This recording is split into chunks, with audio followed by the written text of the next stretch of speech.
Hi everyone, and welcome to my course, Azure Application Gateway course. In the next few hours, we are going to do a deep dive into the Azure Application Gateway to understand how it actually works.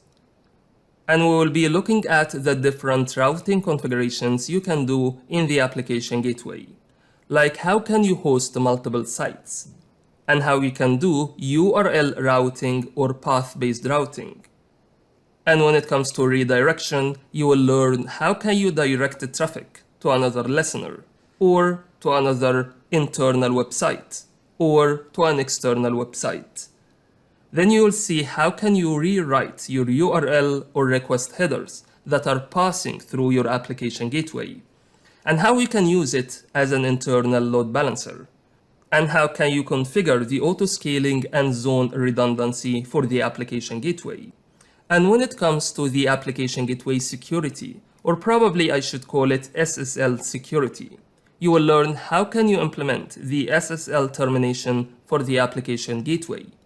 And if you have more stringent security requirements, you are going to see how you can do an end-to-end SSL encryption through the application gateway, and how can you define your own SSL policies and configure mutual authentications in the application gateway. And when it comes to Kubernetes, you will learn how can you configure the Ingress controller for AKS through two ways of deployment, whether it's a Greenfield or Brownfield. And definitely we cannot talk about the Azure Application Gateway without having a separate topic to talk about the Web Application Firewall of the Application Gateway, which is going to provide an additional layer of security for your web applications.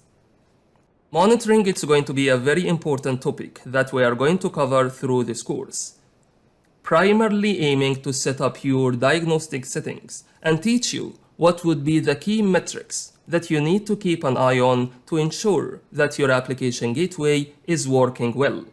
And even better, how you create an alert rules so you can get notified if certain metrics have exceeded a specific threshold. And you are going to see how you can configure health probes to ensure the backend health of your application gateway. Also, we are going to see how you can handle high traffic that are coming through your application gateway. What are the different pricing model, different tiers, and some advanced topics like Cookie-Affinity, connection draining, and web sockets.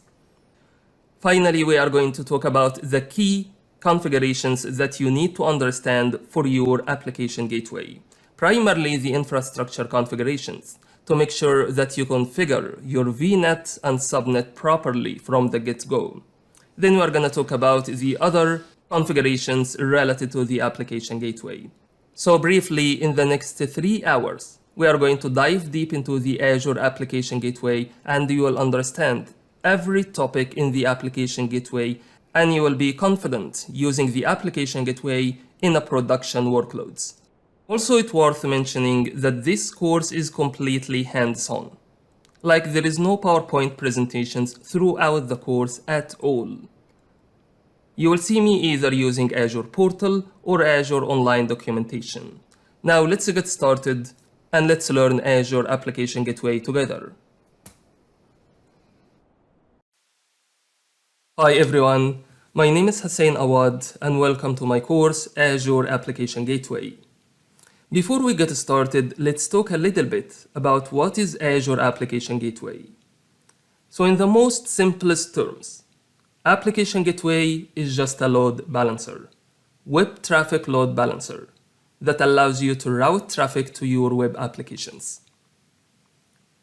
And some of you might get surprised when you hear that Application Gateway is considered to be a load balancer, but you are actually going to get more surprised when you know that there are other services that comes under Azure Load Balancing Services, and they are 4: Azure Load Balancer, Azure Front Door, Azure Traffic Manager, and finally, Azure Application Gateway.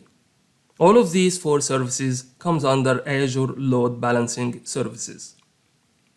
Anyway, the traditional load balancers operate at transport layer, which is layer 4, which is primarily using TCP and UDP protocols to allow it to route traffic based on source IP address and port to a destination IP address and port. And what's different in the application gateway, it's able to make routing decisions based on additional attributes on the HTTP request, like the path or request headers. And when you hear that the application gateway makes these routing decisions based on some attributes in the HTTP request, you might get an assumption that the application gateway will have to operate at a different layer, which is absolutely true. Application gateway has to operate at application layer, which is layer 7, to allow it to interpret HTTP requests to make routing decisions based on these attributes. Now let's have a quick look at the application gateway. So the application gateway has multiple versions. At a high level, it could be a standard version or a WAF version. WAF stands for Web Application Firewall. And then it will interact with the customers to accept the traffic from the customers, and based on the routing configurations that's been configured in the application gateway is going to route the traffic to the right backend pool based on the attributes that's been sent in the HTTP request. This is briefly what is Azure Application Gateway is about. And as we have talked about different Azure load balancing services, it's going to be useful for you to go through this web page to understand them in more details. And I'm going to put a link in the description box. So briefly here it lists the 4 different Azure load balancing services that we have talked about: Azure Front Door, Traffic Manager, Application Gateway, and Load Balancer. And it has a little comparison across 2 different dimensions: whether this service should be used for regional or global purpose, or what is the recommended traffic to be used, whether it's HTTP or non-HTTP traffic. However, the most important thing in this page is the reference architecture examples, where it lists different scenarios and what would be the best service to be used in this case. So I'm not going to go through them one by one, but I'm going to go through the application gateway scenarios to help you understand in which cases or in which scenarios we should be using application gateway. The first scenario we have in here, when you have a web application with relational database, and you want to provide a high availability architecture for your infrastructure and for your SQL Server database. In this case, application gateway should be used.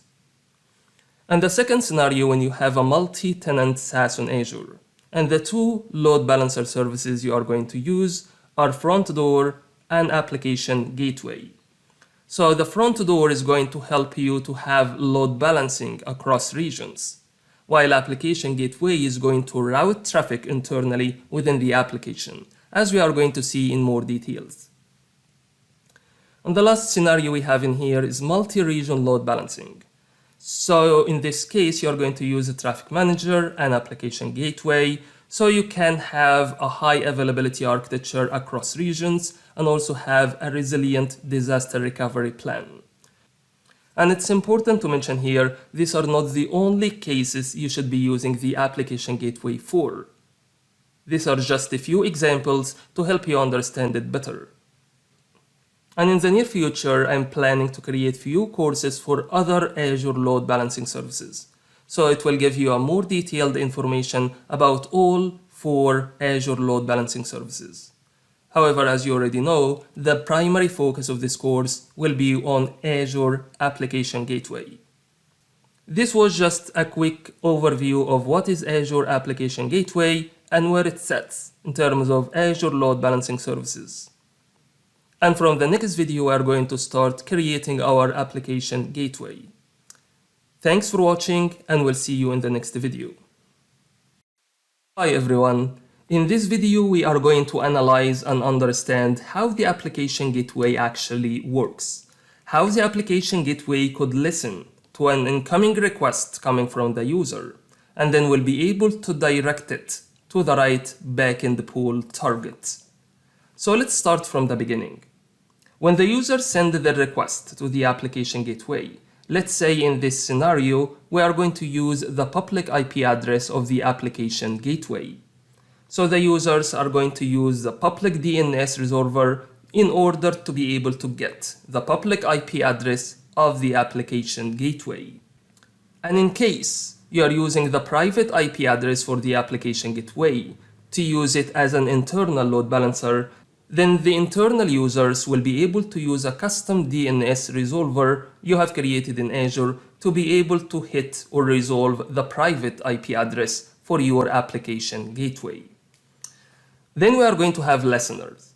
Listeners simply are checking for a connection requests coming from the users. And you could have either HTTP or HTTPS listener. That's going to determine whether you prefer to have an encrypted traffic or unencrypted traffic.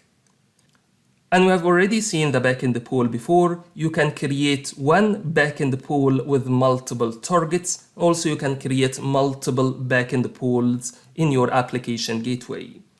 And the magic here is how the application gateway knows the right backend target that want to direct a certain request to it.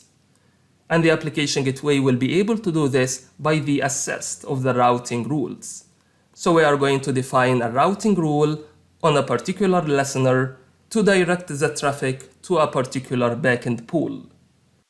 And in order to maintain the second part of the connection between the application gateway and the backend pools, the application gateway needs to use HTTP settings, whether it's HTTP or HTTPS.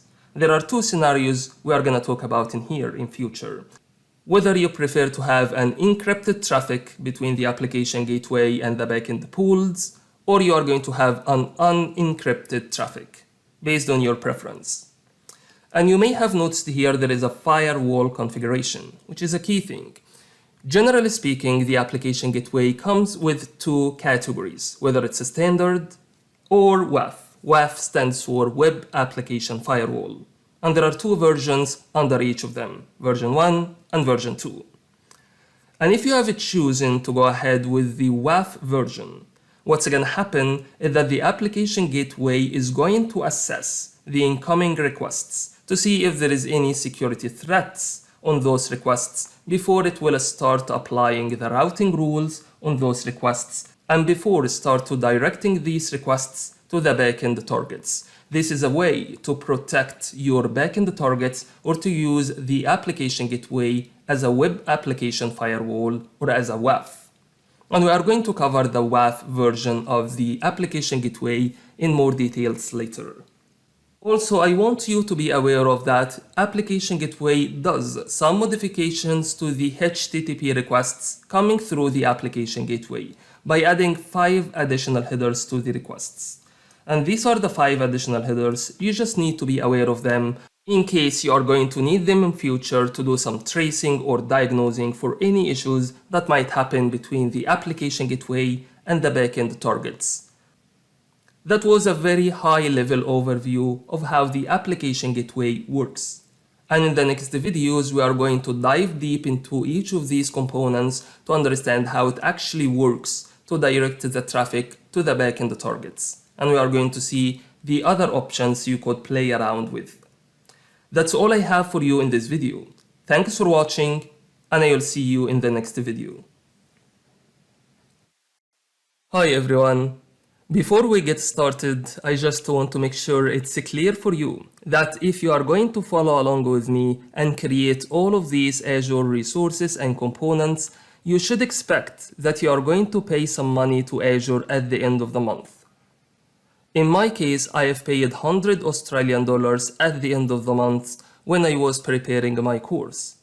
And you could check and see what would be the equivalent money that you will have to pay for different regions on Azure. So if you are going to use your personal account, just be prepared to pay some money at the end of the month. If you are not happy with that, just don't go ahead and create any Azure resources and just watch my videos, and it will give you a good understanding of the application gateway as well. However, it's highly recommended for you to follow along with me and do what I am doing yourself. Also, I want to highlight how we are going to progress throughout the course. So you are going to see me sometimes create an application gateway for a specific scenario, then delete it at the end of the scenario. And then in the second scenario, maybe creating or provision another application gateway instance, and we'll continue thus till we finish our scenario and then delete it at the end. The reason I have done it that way, because it's going to be easier for you to understand how it works, and I don't want to waste your time by reconfiguring application gateway to change its configurations from a previous scenario to the new scenario. I found it's going to get us to the point really quickly by just deleting the old application gateway and create a new one for the new scenarios. Just follow along with that and you will understand how it works. And also in some situations, you might find me using the same application gateway instance for multiple videos if we have a good use case for that. Just wanted to give you a heads up about that so you won't be surprised during the course. That's all I have for you for this video. Thanks for watching. Now let's dive into the application gateway. Hi everyone. In this video, or in this section, we are going to talk about the different routing configurations in the application gateway. We will see how can we do the multiple site hosting, also the path-based routing, and different redirection mechanisms, whether redirection to another listener or an internal or external website. Then we are going to see how the rewriting sets are working. How can we rewrite the URL or HTTP headers? Then we are going to see how can we use the application gateway as an internal load balancer. And finally, we are going to see the auto-scaling configurations and zone redundancy. This is just an introductory video to give you a heads up about what's gonna happen in the next few videos. Let's dive straight into it. Thanks for watching, and I'll see you in the next video. Hi everyone. In this video, we are going to go ahead and create our application gateway. And as you can see, this is a brand new Azure subscription, doesn't have any resources in the subscription at all. And we are going to go ahead and create everything from scratch. So the first thing we want to do here is to create our resource groups.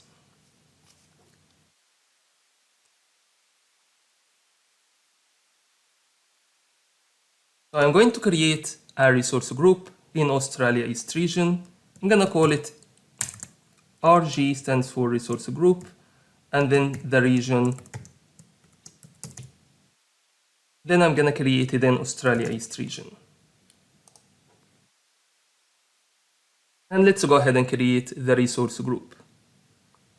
Actually, I'm going to go ahead and create another resource group. Let's call it RG Australia East as well, but we are going to call it VNet. And let's host it in Australia East as well.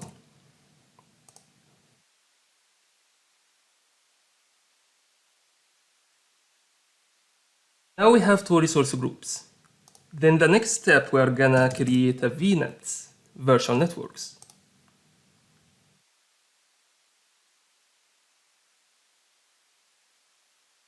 So I'm gonna create a new VNet and put it in VNet resource group. I'm gonna call it VNet AU East. And then leave everything to the default values and go ahead and create the virtual network. Alright, now let's go ahead and create our application gateway. Let's put it in Australia East resource group and let's call it my application gateway and put it in Australia East region. And there are different tiers of the application gateway, as you can see. For now, let's put it in the standard V2 tier. No auto scaling, and leave everything to the default values. And here for the virtual network, we are going to select VNet AU East, and then we need to put it in subnet. There is one interesting thing about application gateway that you need to be aware of. it has to be placed in a subnet by itself. Like you cannot have any other Azure resources in the same subnet that has an application gateway. So probably it's going to be a good idea if I go back to my Azure VNet and create additional subnet for the application gateway. So I'm going to call it subnet application gateway, and let's leave everything to the default values, and then go back to the application gateway and select again the VNet again and select the subnet that I've created for the application gateway. Now move to the front end part. In here, you are going to create a public IP address for the application gateway. And as long as I don't have any public IP address created in my subscription, I will go ahead and create a new one. Let's name it IP application gateway. Let's call it public. Now, go to the next step where we are going to create a backend pool for our application gateway. So let's create a backend pool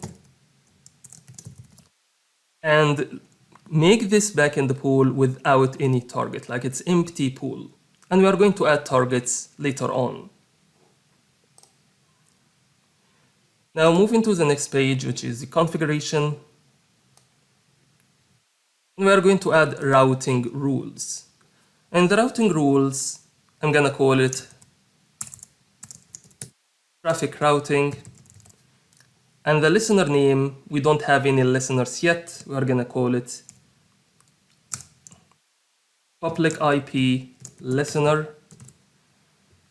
And then the front IP address, we are gonna use a public IP address we have created and leave everything to the default values. And for the backend targets, we are going to select the backend pool we have created. And also for the HTTP settings, let's go ahead and create one. Let's call it my HTTP settings and leave everything to the default values and add it. And now let's go ahead and add this routing rule. Then go to the next page and go ahead and create the application gateway. And while we are waiting for the application gateway to be created, let's go ahead and create virtual machines, which are going to be the backend target for our application gateway. So let's create a virtual machine. Let's put it in Australia East resource group. Let's call it VM1. And let's select username and password. And then for the public inbound ports, let's select none. Then going to the networking, make sure that we are selecting the VNet we have created before and in the default subnet. And leave everything else to the default values. Go ahead to review our configuration. And then let's go ahead and create the VM. As you can see here, there is some cost will be added for you, of course, when we create a VM. Again, we will need to create another VM. Again, we know the configuration that we need to do. So we are going to put it in Australia East region. We're going to call it VM2. Select same username and password to make it easier for you to log to these machines. And then for the public inbound ports, we are going to make it none. Going to the networking, we are going to make sure that we select the VNet we have created before. And then let's go ahead and create our VM.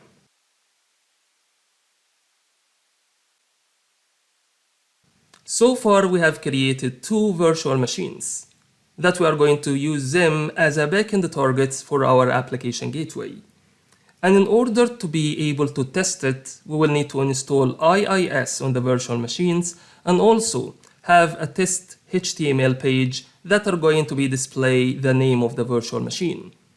So let's go ahead and create or install IIS on the virtual machines. And there are two ways you are able to do this. Whether you create a Bastion host subnet and then log into the VM and install IIS yourself, or you can just run a small script in Azure PowerShell here.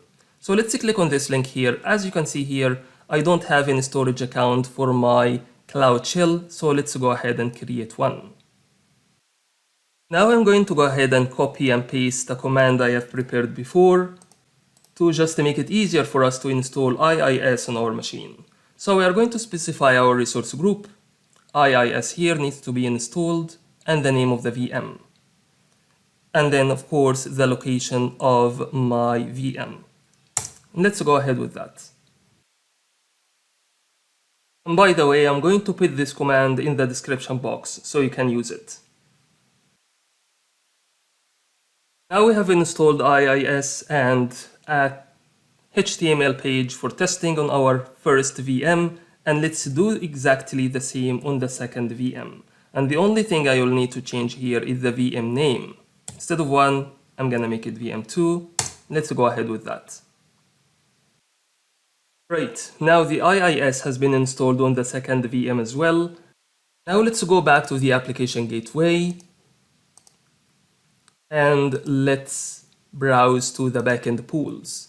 If you remember, when we created the backend pools, we didn't assign any target to the backend pools because we didn't have any VMs ready at that point. So we are going to go ahead and add backend pools. So we are going to add the VMs and make the target VM1, and then we add another VM. Let's make it VM2. And let's go ahead and save our changes. Now let's go ahead and test the application gateway. So let's go to Overview and copy the public IP address for the application gateway, and let's put it in the browser. So as you can see here, it shows VM1 because the application gateway in this case acts as a load balancer between VM1 and VM2 because both of these VMs sets in the same backend pool. So if we are gonna refresh this page, sometimes you're gonna see VM2, VM1, VM2, VM1. Again, this is just to prove or show you how we can use the application gateway to route traffic to different backend resources that set in a backend pool. So this was just a quick video to show you how you create the application gateway and assign backend resources to it. Now we are gonna clean up the resources we have created. So let's go to Australia East resource group, and this will have all of the resources we have created for the VMs and the application gateway. And let's go ahead and delete the resource group altogether.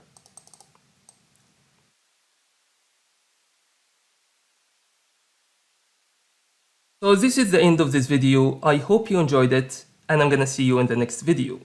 Thanks for watching. Hi everyone. In this video we are going to see how we use the application gateway to host multiple sites.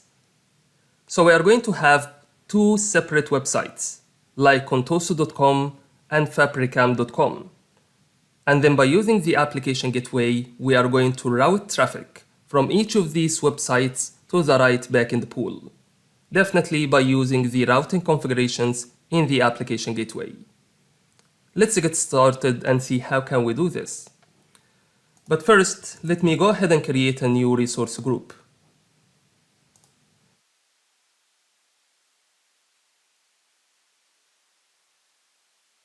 And let's call it Australia East resource group as well, and put it in Australia East region. Let's go ahead and create it. Now, let's go ahead and create an application gateway. And let's put it in Australia East resource group. Let's call it My Application Gateway, and host it in Australia East region, standard version 2, no auto-scaling, and then let's put it in the virtual network that we have created before, and in the subnet that we have created for the application gateways, if you remember.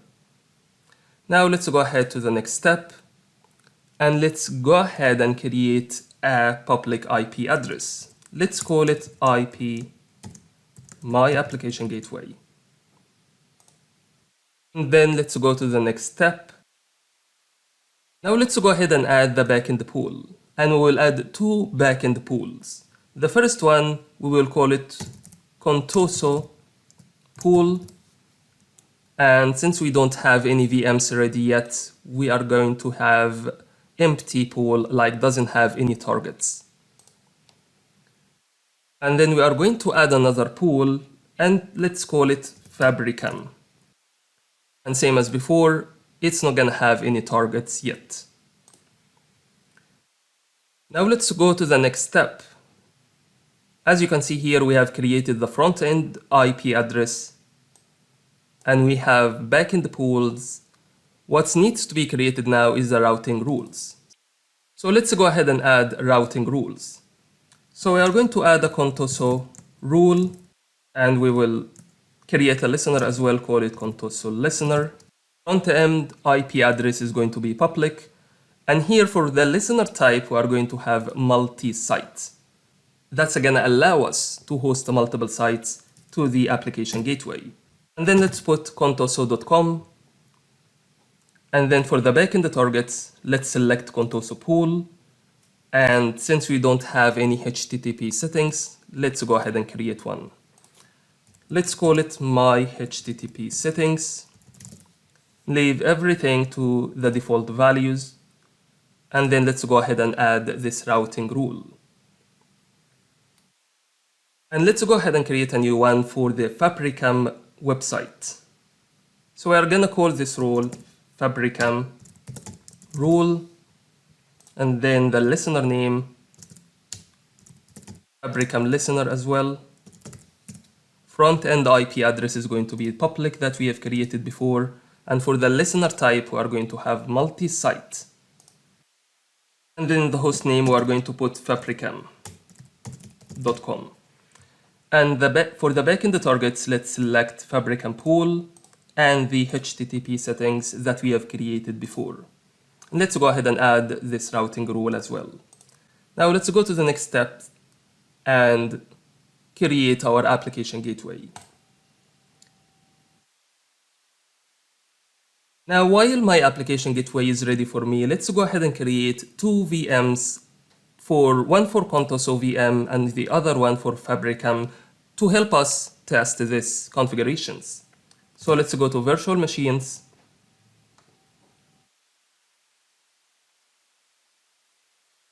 Let's create a new virtual machine. Let's put it in Australia East resource group. Let's call it Contoso VM, Australia East region. Let's select a username and password.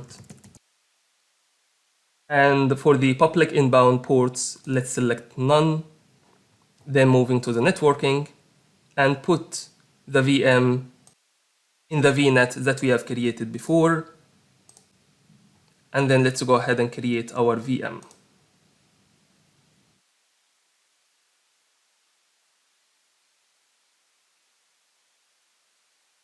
Now let's go ahead and create Fabricam VM.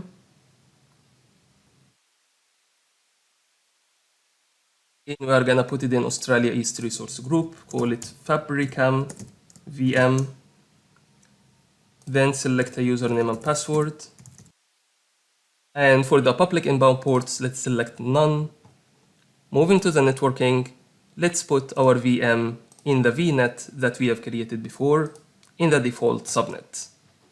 And let's go ahead and create our VM, our Fabricam VM. Now my Contoso VM is ready.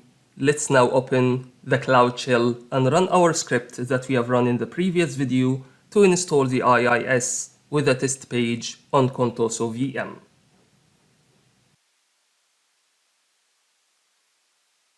So our resource group is RG Australia East, installing IIS. The VM name in this case is going to be Contoso VM, and then everything will be alright. Now let's go to the second VM as well and open another Cloud Shell terminal and run the same script to install IIS and a sample or a test web page on Fabricam VM as well. So let's paste our command and change the VM name to be Fabricam.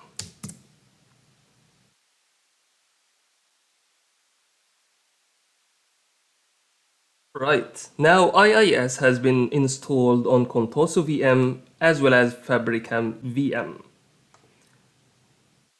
Now let's go back to the application gateway. It's been created. Now go to the My Application Gateway, going to the backend pools. I'm now going to change the backend targets for all of these backend pools. So I'm gonna go to Contoso pool and make my backend target to be Contoso VM. And similar to the Fabricam pool as well, I'm going to make the backend target to be Fabricam VM. Alright, now let's go ahead and test and copy the public IP address of our application gateway. As you can see here, nothing is found. And if I'm gonna go ahead and put Contoso, for example, it's going to open Contoso website for Microsoft. It didn't direct the traffic to Contoso VM that I have created, right? This is because we have missed one important step: updating the hosts file in the etc folder. As we have created the right routing configurations in the application gateway, it's very important to update the hosts file with the IP address of the application gateway and contoso.com and fabricam.com. So let's go ahead and do this. So here I have added 2 lines in my hosts file with the contoso.com and fabricam.com, as well as the public IP address for the application gateway. Let's save our changes and close the hosts file. And let's try put Contoso again. As you can see, still it's not working because we need to update or refresh the DNS configurations. So let's go ahead and open the Windows PowerShell, ipconfig, register DNS. And then to see the DNS, whether the DNS configurations has took place or not, let's type ipconfig/display DNS. And if you scroll up, you are going to see the configurations you have put. For contoso.com, here the host or IP address reflects to the IP address of the application gateway. Same for fabricam.com as well. So let's get back to my browser and try to type contoso.com. And as you can see, still it doesn't direct the traffic to my VMs.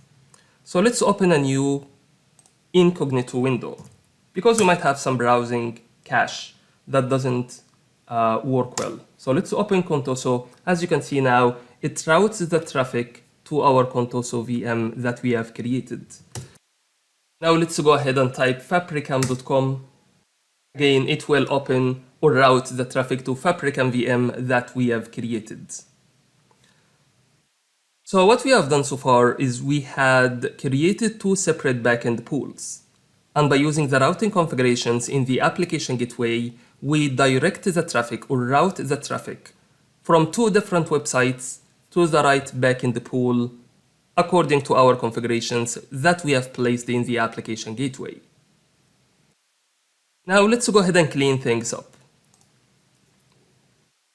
Now coming back to my Azure portal, let's go ahead and browse to my resource groups. And let's delete Australia East resource group with all of the resources we have created, Contoso VM and all of the other resources, the desk and IP address network interface, similar to Fabricam VM and the application gateway as well.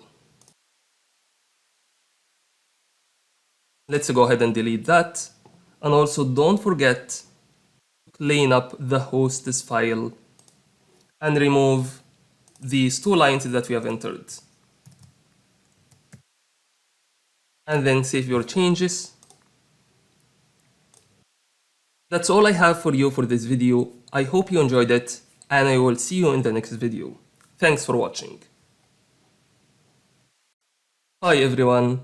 In this video we are going to see how can we do URL-based routing in the application gateway. And the scenario that we have for this video, we are going to create an application gateway. Then we are going to create three different backend pools. One general purpose backend pool, then we are going to have images backend pool, and finally video backend pool. And based on the URL that we are going to put in the address bar, the application gateway is going to direct the traffic to the right pool, to the right backend pool. So when we put just the IP address of our application gateway, then the application gateway is going to route the traffic to the general purpose backend pool.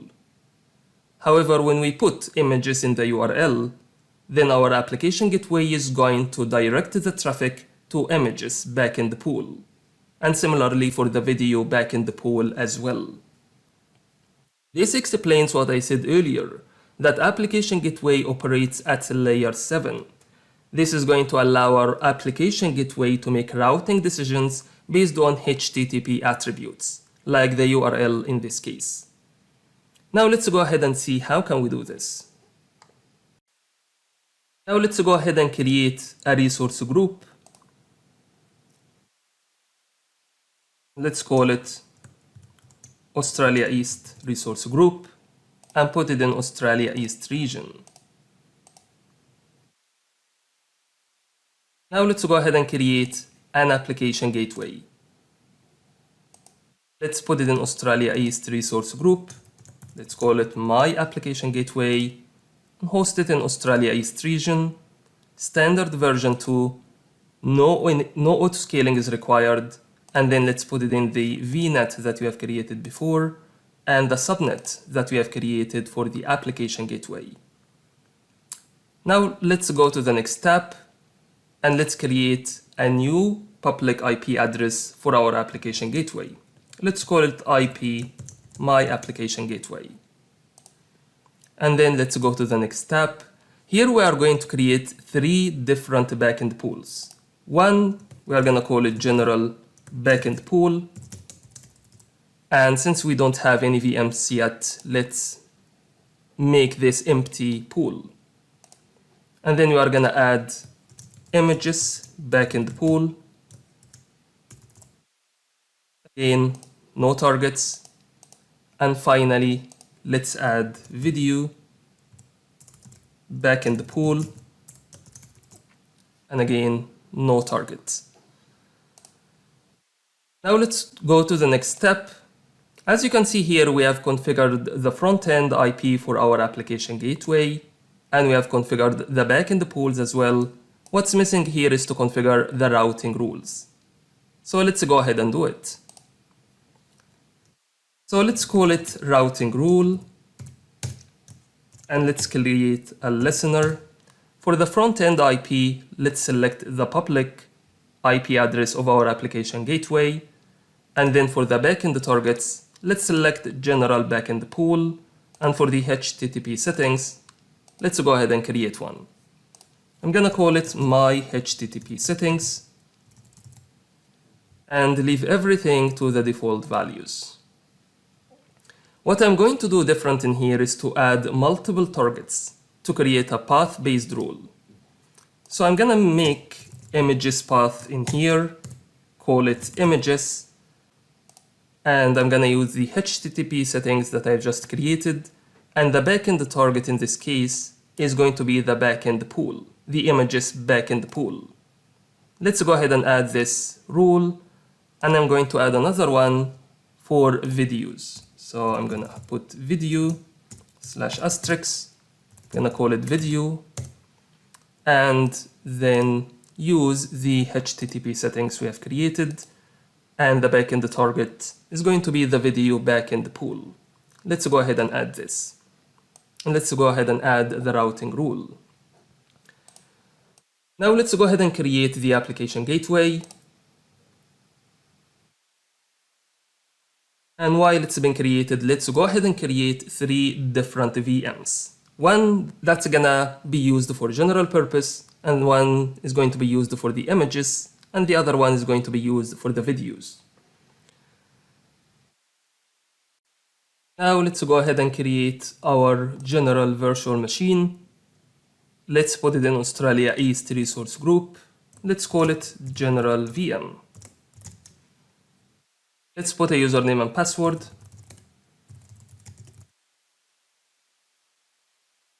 And for the public inbound ports, let's select none.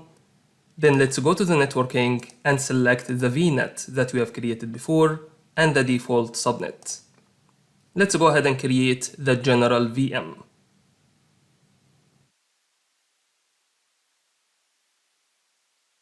Also, let's go ahead and create images VM. Again, let's put it in Australia East region. Let's call it images VM. Let's select username and password and no inbound ports. And for the networking, let's select the VNet that we have created and the default subnet.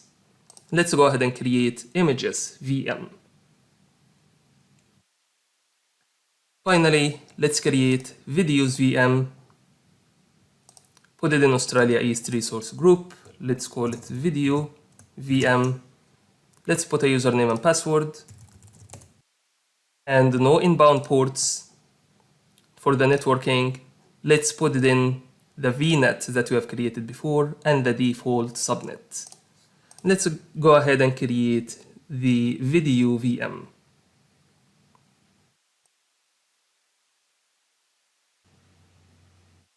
Now all VMs have been created for me, so let's go to the first one and open a new Cloud Shell.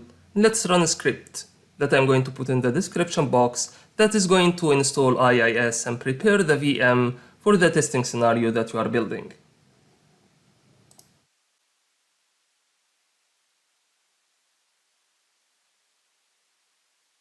And let's do the same thing on the second VM as well. Let's open another Cloud Shell terminal. And let's put the script, but here I will need to change the VM name to be images VM. Let's go ahead with that. And also let's go to the third tab and open another Cloud Shell. And let's install the IIS on the videos VM as well. Let's paste our script. And again, let's change the VM name to be videos VM. Let's go ahead with that. Now we have IIS installed on the 3 VMs. Now let's go back to our application gateway and update the backend targets. So for the general backend pool, let's select a virtual machine. Let's make a general VM. And for the images backend pool, let's select images VM. And for the video backend pool, let's select video VM. Alright, now let's go ahead and test our application gateway and let's copy the IP address. In this case, it will get directed to general VM because we don't have any specific things in the URL. However, if I'm gonna put images/test.htm, it's going to get directed to images VM, as you are able to see, because we have defined our path-based routing based on the URL string. And same thing if I'm gonna put video in the URL, it will get directed to the video VM. That's all I have for you for this video. Now let's go ahead and clean things up. So let's go to the resource group and let's select Australia East resource group and let's delete our resource group.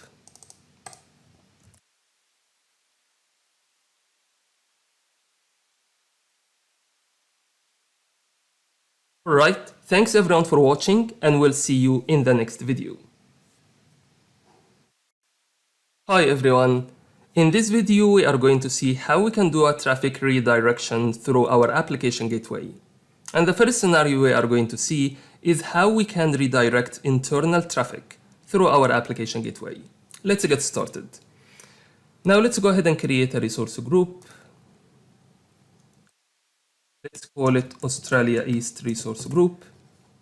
And again, put it in Australia East region.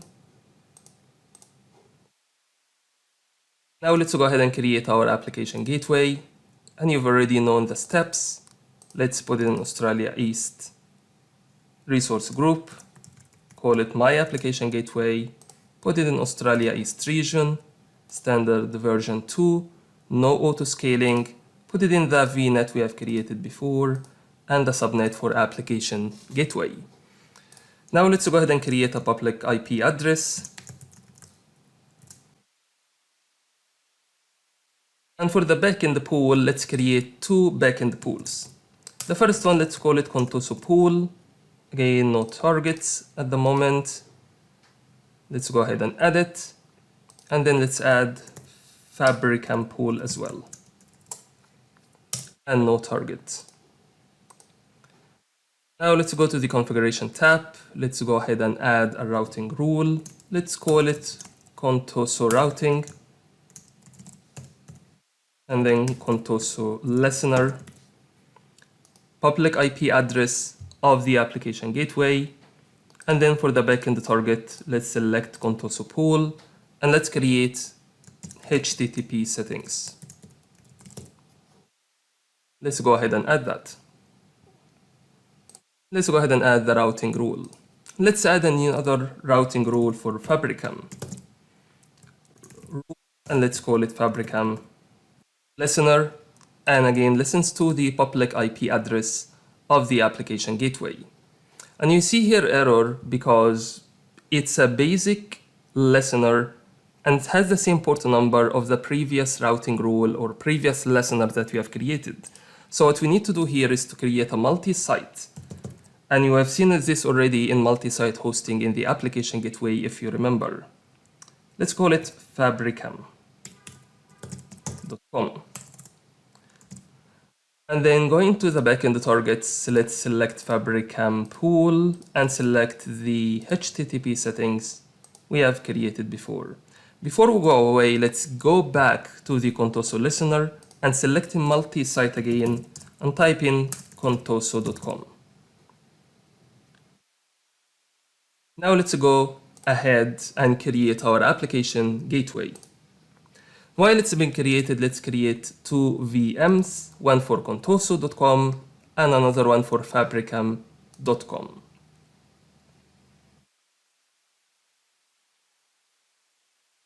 Let's put it in Australia East Resource Group. Let's call it Contoso VM. And again, let's put a username and password. No inbound ports. And let's put it in the VNet we have created before in the default subnet. Let's go ahead and create Contoso VM. And let's do the same for the other VM and create Applicaiton VM as well.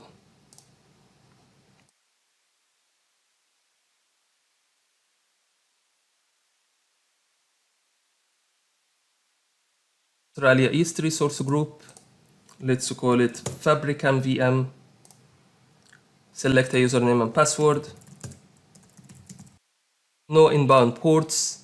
And put it in the VNet we have created before in the default subnet. Let's go ahead and create Applicaiton VM as well.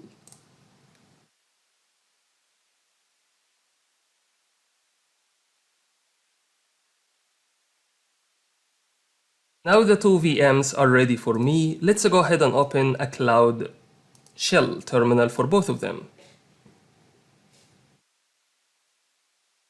And let's use our command that we have used before to install IIS on the VMs. Checking the resource group in here. And our Contoso VM. Let's go ahead with that. And let's do the same for Applicaiton VM as well.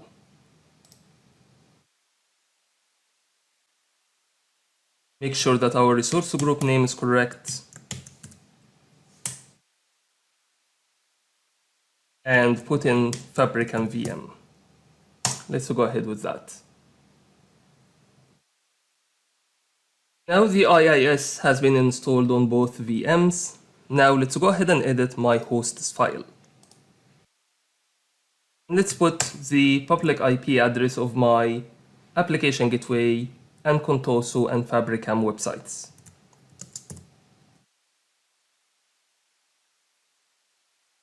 Now let's go to my application gateway and let's update the backend pool and assign targets for each pool. So for Contoso backend pool, I'm going to put Contoso VM, and for Fabricam backend pool, I'm going to assign Fabricam VM. Let's go ahead and save our changes. And while we are doing this, let's update our DNS. And while we are doing this, let's update the DNS. Let's open Windows PowerShell and run the command ipconfig register DNS.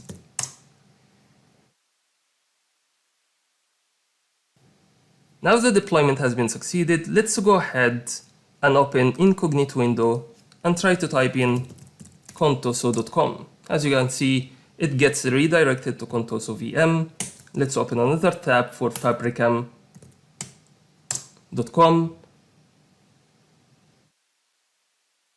As you can see, it directs the traffic to Fabricam VM. This is exactly what we have been done before in multi-site hosting for the application gateway, if you remember. But what we are going to do different in here is to redirect the traffic that coming from Fabricam.com to direct users to Contoso.com. And we are going to see how we can do this. Let's go back to our application gateway. Let's go to the routing rules and let's go to Fabricam rule. And for the backend targets here, we are gonna make a redirection. Let's gonna make it permanent, temporary, found, or see other. We are going to see what are the differences between all of these a little bit later. Let's make it permanent. And the listener here, it's going to be directed or redirected to Contoso listener. So when the users hit Fabricam listener, it's going to be redirected to Contoso listener. Let's save our changes. Now let's go back to incognito to test our changes. When the user type in contoso.com, it will direct the user to Contoso VM as usual. But when the user tried to hit Fabricam.com, they will be redirected to Contoso VM. This is exactly what we have been done recently. We have created a redirection role to redirect the traffic coming from one listener to another listener within the application gateway. This is just one example or one scenario of traffic redirection within the application gateway. Now let's see another scenario. Let's go ahead and get back to our application gateway and go to Fabricam rule, and for the target type of the backend targets, let's make it redirection as it is, but change it to external site. And let's put it in http google.com. And let's go ahead and save our changes. And let's see how this is going to change our redirection strategy for our application gateway.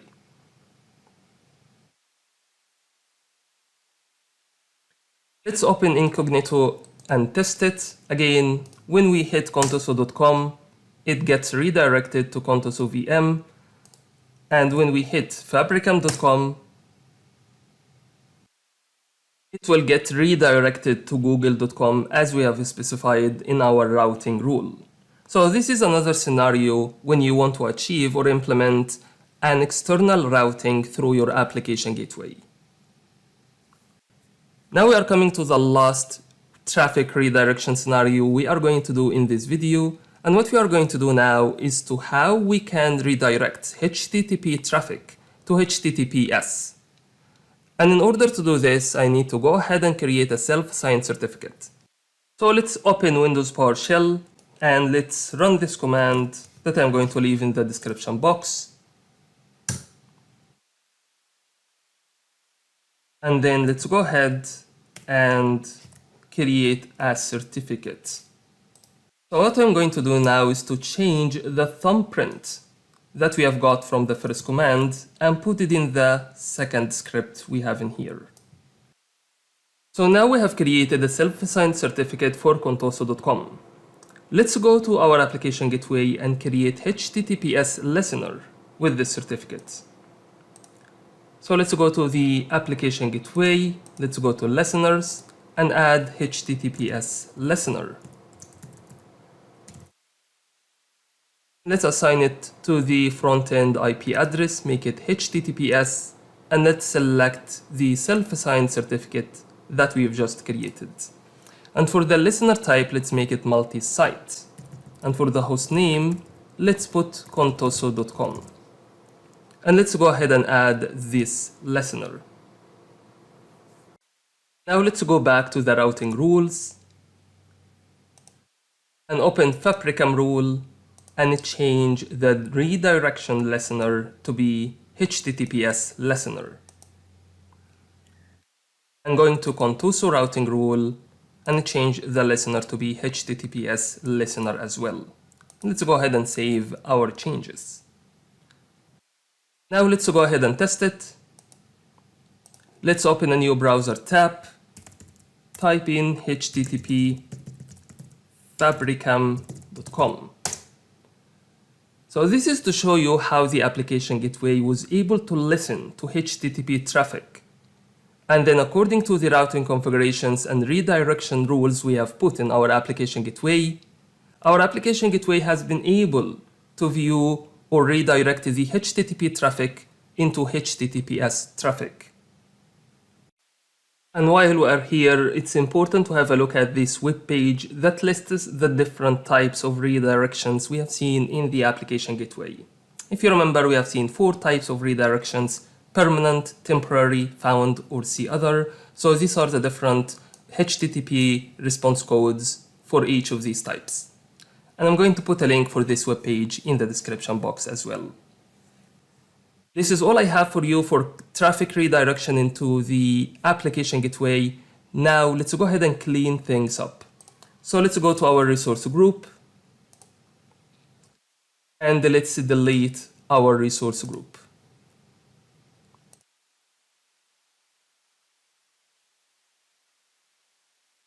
Thanks for watching and we'll see you in the next video. Hi everyone. In this video, we are going to see how we can do rewriting sets in our application gateway. But firstly, let's talk a little bit about why do we need to do this. Why do we need to rewrite the HTTP request or response, whether the URL or the HTTP headers? Actually, there are many reasons or many scenarios you want to do this. First of all is security. Maybe you want to provide an additional security to your backend targets by not exposing the endpoints of the backend targets to the user. Or maybe you want to provide additional parameters, query string parameters into the URL based on the user location that is connecting to the application gateway. There are so many scenarios and so many cases you want to use the rewriting sets into the application gateway. So let's go ahead and see how can we do this. So let's go down to rewrites and create a rewrite set. Let's call it my rewrite set. And let's select the internal role that we have created before. Let's go to the next page. Now let's go ahead and add rewrite rule and let's add a condition. And our condition will be based on a server variable, which is going to be the URI, request URI. Case sensitive, no, whether it's not equal to default. And then the action is going to be a URL. We are going to set a new URL for both path and query string parameters. So we're going to have values in the path. Also, we are going to have some parameters like ID equal 1 and name equals John. And then let's go ahead and create this rewrite set. And in order to be able to tell whether this rewrite set takes place or not, I will have to create a log analytics workspace and create a diagnostic settings for the application gateway. And then I will be able to see the URI changes in the logs in my log analytics workspace. So let's go ahead and create a new log analytics workspace. You don't have to do this step.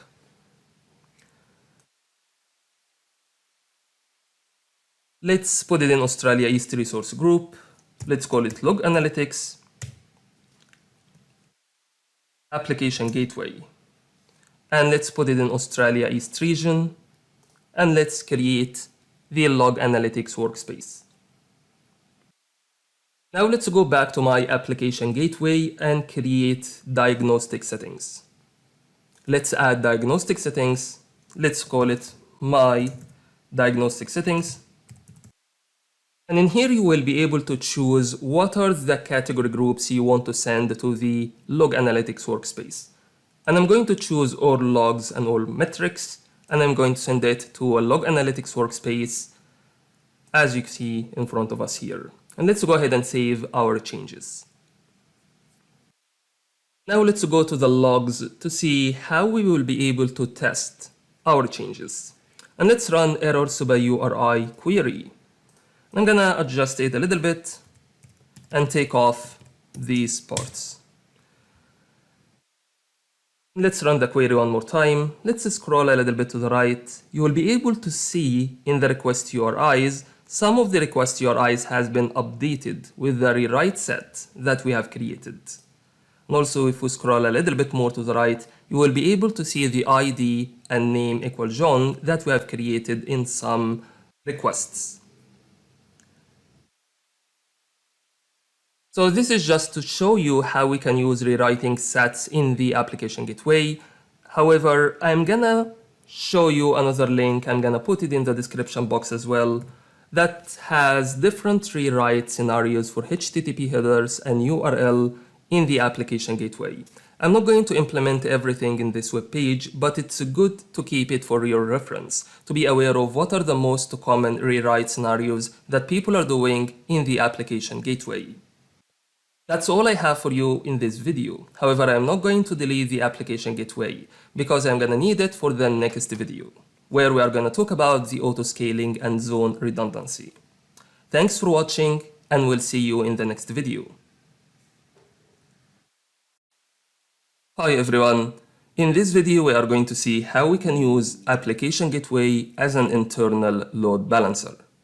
And to be able to achieve this, we primarily are going to use the private IP address of our application gateway, so it will allow it to direct traffic internally across multiple VMs. Let's get started and see how can we do this. Let's create a new resource group. Let's call it Australia East Resource Group. And let's put it in Australia East region. And let's create it. Now let's create our application gateway. Let's put it in Australia East Resource Group and call it My Application Gateway. Put it in Australia East region, standard version 2, no auto-scaling is required. And then let's put it in the VNet we have created before and in the application subnet that we have created. Now let's go to the next step. And here is the key difference here. We used to use the public IP address only for our application gateway. However, in this case, we are going to use a private IP address as well. Keep in mind that if we are going to use a private IP address only for your application gateway, you will have to use the standard tier of your application gateway. And what I'm going to do now is to use both public IP address and private IP address. Let's go ahead and create a public IP address. And then let's assign a private IP address for our application gateway. Keep in mind that this private IP address has to be in the subnet that you have created your application gateway in. And if you put something completely random, you're going to get some hints from Microsoft to tell you what is the right subnet that you need to be using. Now let's go to the next step. Let's add a backend pool. Let's call it my backend pool without no target and let's go ahead and add our configuration. Let's create a routing rule. Let's call it internal routing, internal rule. Let's call it internal listener. And then for the front-end IP address, I'm going to choose the private IP address. So I'm creating a listener to listen to the traffic on the private IP address. And then let's go to the backend targets and let's select our backend pool and let's select or create a new HTTP settings. Let's call it my HTTP settings. And let's go ahead and create our routing rule. Now let's go ahead and create our application gateway. While it's been created, let's go ahead and create 2 VMs.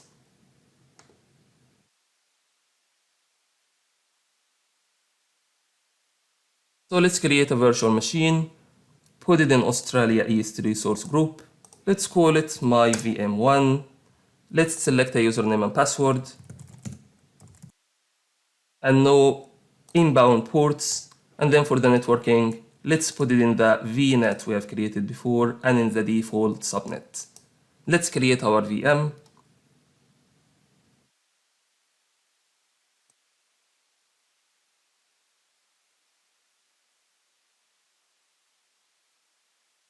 Now I'm going to go ahead and create another VM.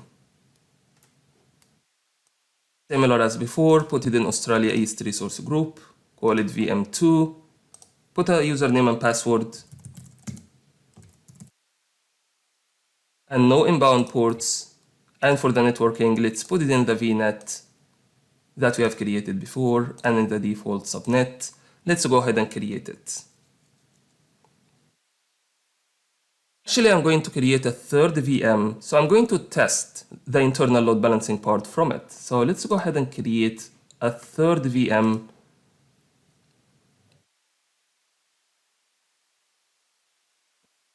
And put it in Australia East resource group, and I'm going to call it test VM. Let's put a username and password. And no inbound ports, or probably we need to leave the inbound ports for this VM to allow me to log to the VM remotely. However, if you have a Bastion host already for your subnet or for your VNet, you can use it straight away. But I'm not going to create a new Bastion subnet because it's going to cost you more money. So I'm going to stick to allow incoming ports for RDP to allow me to log into my VM and perform my testing. However, you should never do this in production environments. Now, going to the networking, I'm going to put it in the VNet we have created and the default subnet. And let's go ahead and create our test VM.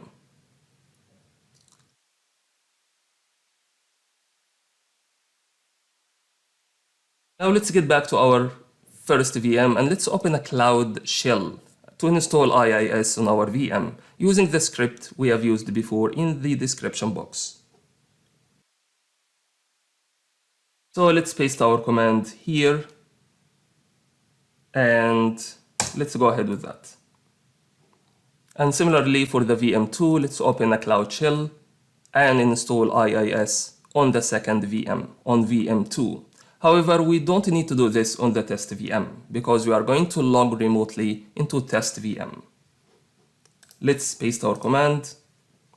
Let's change the VM name to be VM2. Let's go ahead with that. Now I have IIS installed on both VMs, so let's go to my application gateway and update the backend pool targets. And let's select a virtual machine, select the VM1, and another virtual machine, VM2. And let's go ahead and save our changes.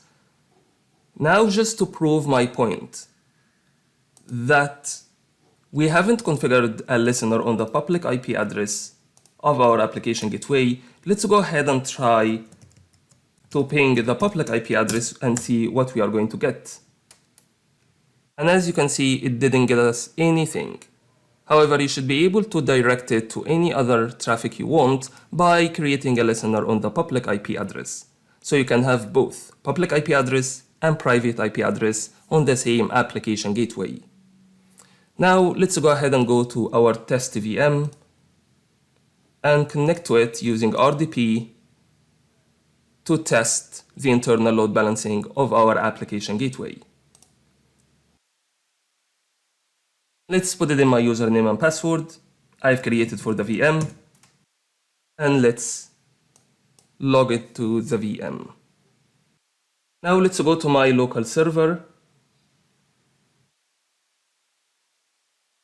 and change IE Enhanced Security Configuration to be off. Just help me to do my testing. And now let's get back to my application gateway and copy the private IP address of my application gateway. Let's get back to my test VM. Let's open Internet Explorer. Let's put the private IP address of my application gateway. As you can see, it directs the traffic to VM1. And as I refresh the page, you are able to see that sometimes it gets VM1, sometimes it gets VM2. This is to show you how we can use the application gateway as an internal load balancer. And however, you can achieve both. Having the application gateway works as an internal load balancer using the private IP address of the application gateway. At the same time, you can use it as a public load balancer by using the public IP address of the application gateway.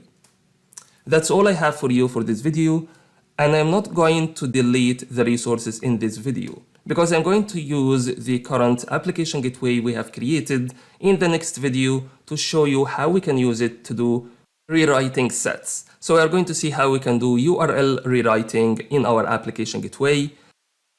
Thanks for watching, and I'm going to see you in the next video. Hi everyone. In this video, we are going to talk about auto-scaling and zone redundancy in our application gateway. So let's go to the configuration tab. And as you can see here, we have two capacity types, whether it's manual or auto-scaling. For manual, we have currently two instances for our application gateway. And this is actually the recommended capacity or instance counts to have for production workloads. Why is that? Because we usually create our application gateway to work as a load balancer for maybe 10 or 20 backend targets. And we want to avoid having our application gateway to be a single point of failure for our architecture. Because when our application gateway starts to get so much traffic, it might affect its availability. And then it's going to be a single point of failure that could bring your whole architecture down. Not to mention that there are some issues might happen in the availability zones where the application gateway is hosted, which is again is going to affect your architecture.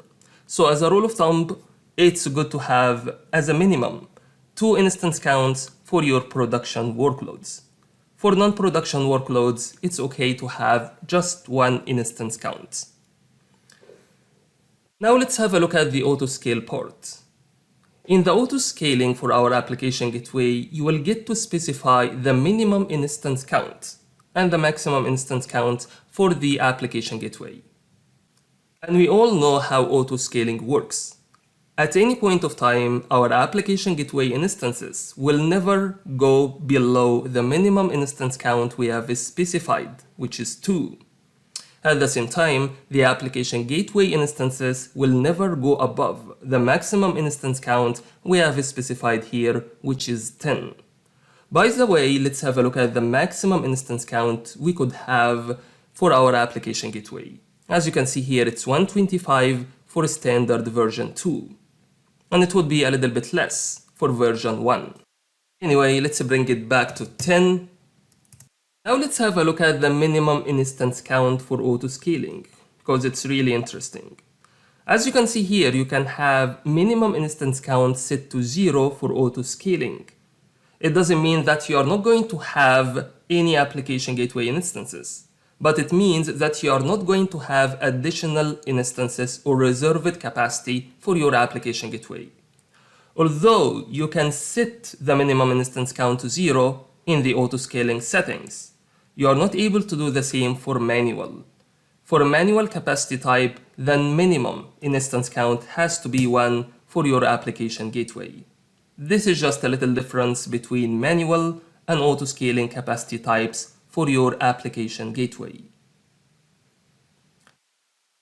Now I'm not going to save these changes, and let's go ahead and create a application gateway. I'm not actually going to create it, I'm just gonna show you something for the zone redundancy, because it's available only when you create the application gateway.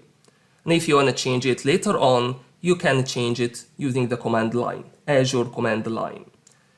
As you can see here, we have a standard version 2. When we enable auto-scaling, you will be able to set the minimum number of instances and the maximum number of instances. And as you can see in this tooltip here, 0 instance count means that there is no additional reserved capacity for your application gateway. However, high availability is still going to be maintained for your application gateway.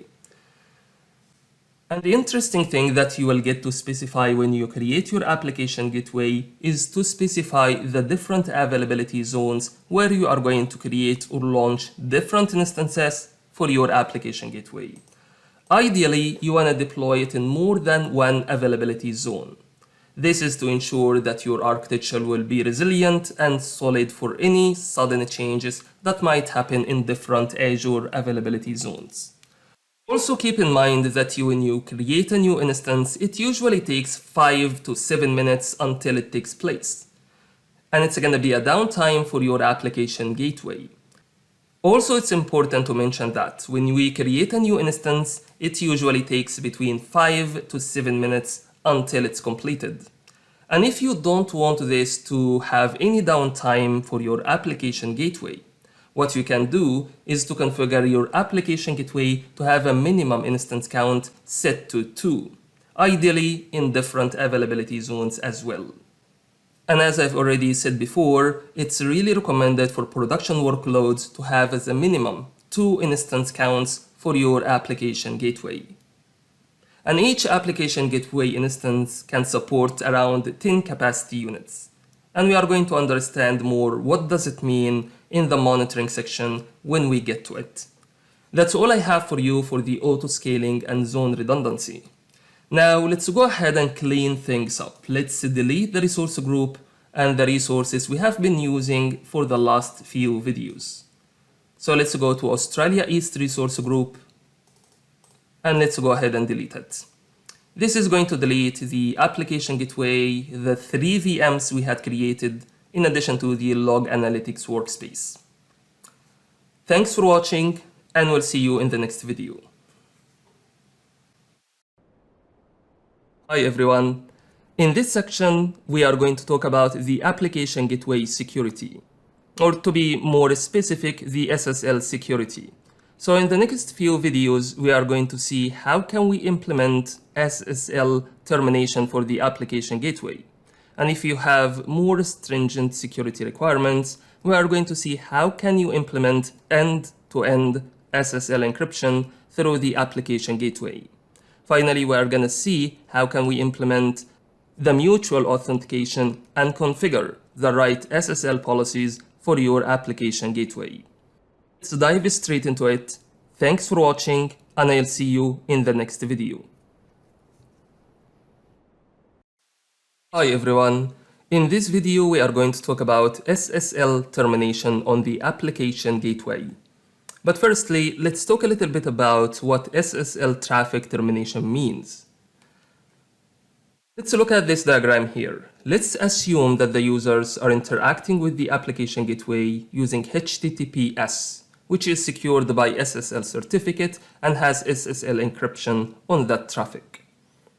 And what's going to happen in the case of SSL termination, that the application gateway is going to decrypt that traffic and then will continue the communication with the rest of the backend targets unencrypted over HTTP. This is what SSL termination means.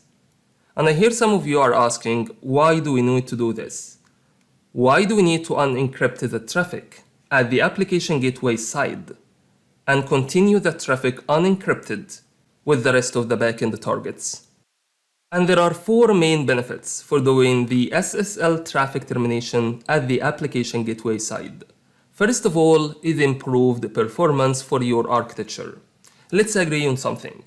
The biggest performance challenge any server would experience in when the server is trying to do the SSL decryption. This is why you will see that the server is going to store or save that decryption values into the cache for future use. And what's going to happen when we do the SSL termination at the application gateway? Then the application gateway is going to store the decryption into the cache to be used in future communications with the particular client. But if we have done the SSL decryption at the backend servers, then every time the client is going to send a request reaching to the backend targets, then the backend targets will have to re-authenticate, which is going to impact the overall performance of your architecture. And this is the first point for using the SSL termination at the application gateway. And the second benefit is you are going to have a better utilization on the backend targets, because you are going to move or offload, so to speak, the SSL decryption from the backend targets to the application gateway, leaving the backend targets with more resources to do its main tasks. Also, the third benefit you are going to get in here, when we decrypt the traffic at the application gateway side, you are going to have more visibility on the request content, like request headers, URI, and so on. And this will allow the application gateway to do more intelligent routing to other backend targets. Finally, and more importantly, which has an operational lens, which is the certificate management. It's going to be much easier for you to manage the certificates, the SSL certificates, at the application gateway side, rather than have to manage them at all backend targets you have in your architecture. So this is just briefly to tell you why do we need to use SSL termination in some scenarios. However, some security agencies or some government agencies will have some requirements to use end-to-end encryption between the client and the backend targets. And in this case, you will have to use end-to-end SSL encryption, which we are going to talk about in more details in the next video. Now, after we understood what SSL traffic termination means and what are the benefits of it, let's get back to Azure portal and start creating our resource group to see how this works. Let's call it Australia East resource group, and let's put it in Australia East region. Let's go ahead and create it. Then going to the application gateways, let's go ahead and create one, put it in Australia East resource group, call it my application gateway, put it in Australia East region, no auto scaling, and put it in our VNet that you have created and in the application gateway subnet. Moving to the front end parts, let's go ahead and create a public IP address for the application gateway. Let's go to the backend. Let's create a backend pool. Let's call it my backend pool. And let's make it empty pool. Going to the configurations, let's add a routing rule. Let's call it my routing rule. And then the listener, let's call it my listener. Select our public IP address. And then let's select a backend target, select my backend pool, and let's create HTTP settings. Let's call it HTTP settings. And let's go ahead and add the routing rule. And then let's go ahead and create our application gateway. As you already know, it takes about a few minutes for the application gateway to be ready. So let's go ahead and create a new virtual machine that we are going to use in this scenario. So I'm going to create a new virtual machine. Did an Australia East resource group. I'm going to call it Contoso VM. And then I'm going to put a username and password for the VM. No inbound ports are going to be open. And then going to the networking, I'm going to put it in the VNet that we have created before and in the default subnet. Let's go ahead and create our VM.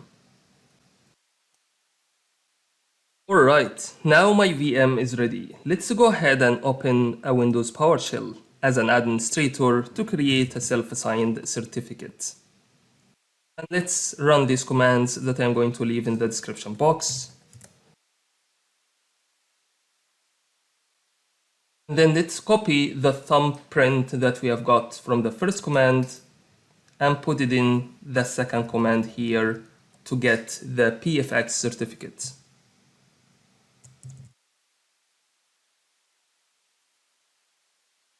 Right, and let's go ahead with that. Now we have created the certificate. Now, let's have a look at the listeners. Now, if you remember, when we created the listener, we have created HTTP listener, which is actually not going to work. What we need to do is to create HTTPS listener. And as you can see here, there is no option for me to change the listener type from HTTP to HTTPS. What you can do instead is to go ahead and create a new listener. Let's call it SSL listener. And then it's going to be on the public IP address. And then let's select HTTPS. And then in this case, I will have to upload a certificate, whether to upload it from a key vault or upload it from my machine. So I'm going to call it Application Gateway Certificate. And then the PFX file that we have created using the PowerShell window. And then putting the password for the certificate, which was 1234. Let's leave the SSL profile for now. We are gonna come back to it in a bit. Now let's add this listener. Now I will need to update the routing rules and everything in my application gateway to listen to the new listener that we have created. So in my routing rule, I'm going to update it to listen to the SSL listener, and then it's gonna route the traffic to my backend pool. And if you notice here, the HTTP settings are gonna remain HTTP settings. We don't need HTTPS settings. If you remember, we are doing SSL traffic termination. So we are terminating the traffic after the application gateway receives it. And then we aim to continue the traffic unencrypted with other backend targets.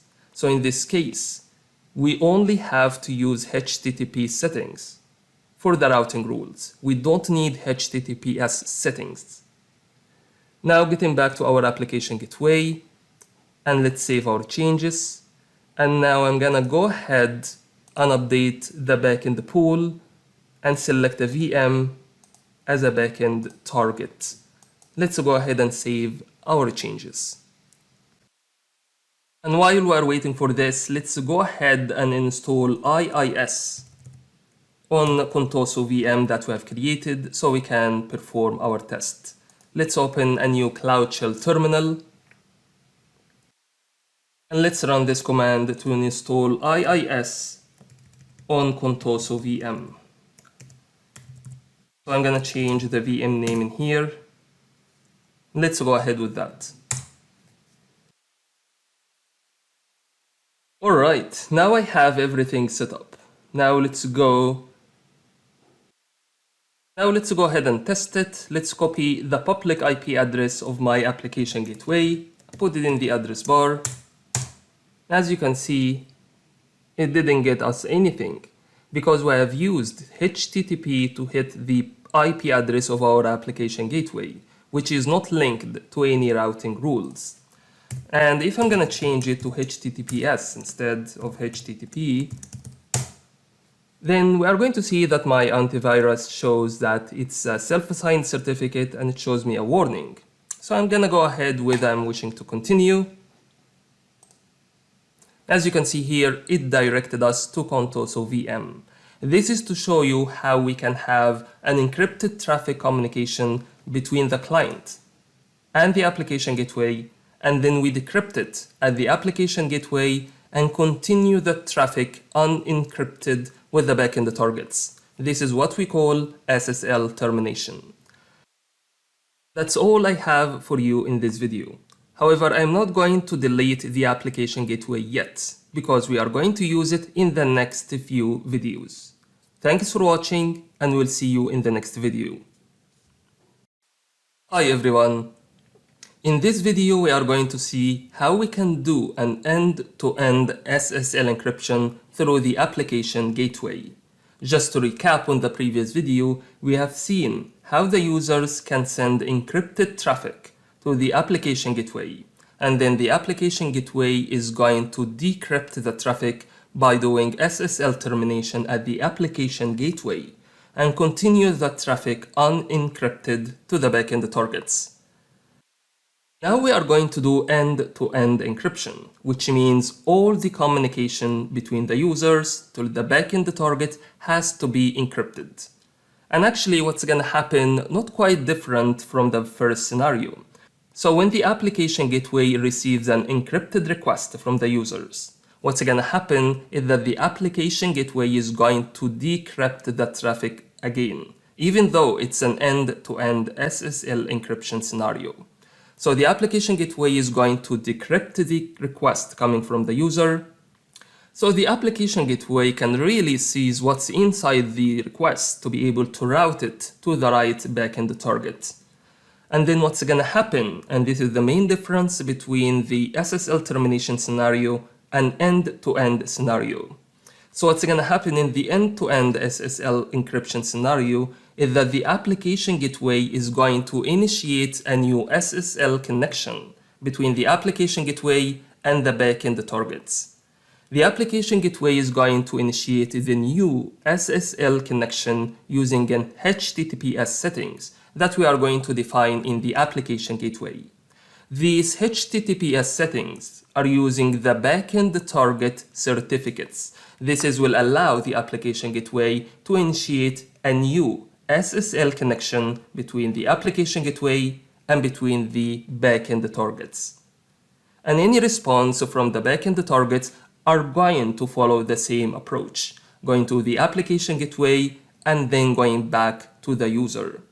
This is how we can do end-to-end SSL encryption through the application gateway. So it's primarily the main thing that we will need to do now is just to go ahead and create HTTPS settings and provide the backend target certificates into those settings to have end-to-end SSL encryption through the application gateway. So let's go ahead to the Azure portal and see how can we do this. So this is my application gateway, and let's go to HTTP settings. And I have already created HTTP settings. Let's go ahead and create HTTPS settings. Let's call it SSL settings. And again, the backend protocol in this case is going to be HTTPS. And as you can see here, in this case, I need to provide a certificate file. And if you have tools like OpenSSL, you can use it to get your CER file for your backend targets. However, I'm not going to do this for this video, and let's go ahead with a well-known CA certificate. However, it's not going to work at the end. I'm just showing you the steps. And then let's leave everything to the default values, and let's save our changes. So now by creating this new SSL settings that are using HTTPS connection between the application gateway and the backend targets, this is going to ensure that we are going to implement an end-to-end SSL encryption between the users going through the application gateway and then ending up to the backend targets. That's all I have for you in this video. Thanks for watching, and we'll see you in the next video. Hi everyone. In this video we are going to see how we can do mutual authentication between the client and the application gateway. But firstly, let's understand what mutual authentication means. In the previous scenarios, we have seen how the application gateway could authenticate the requests coming from the client.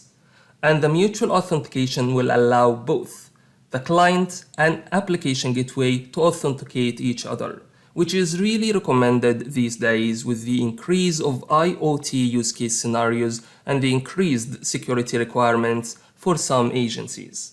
So how can we do the mutual authentication in the application gateway? Simply, we go to SSL settings and let's create a new SSL profile. So I'm gonna call it SSL profile, and in here you will have to upload your certificate, whether it's CER or PIM file. However, I'm not going to do this.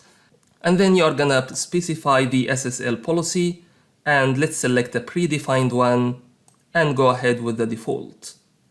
Let's go ahead and add the SSL profile. Then what I would need to do is to link this SSL profile with my listener. So I'm gonna go to listeners, to SSL listener, and then I'm gonna enable SSL profile.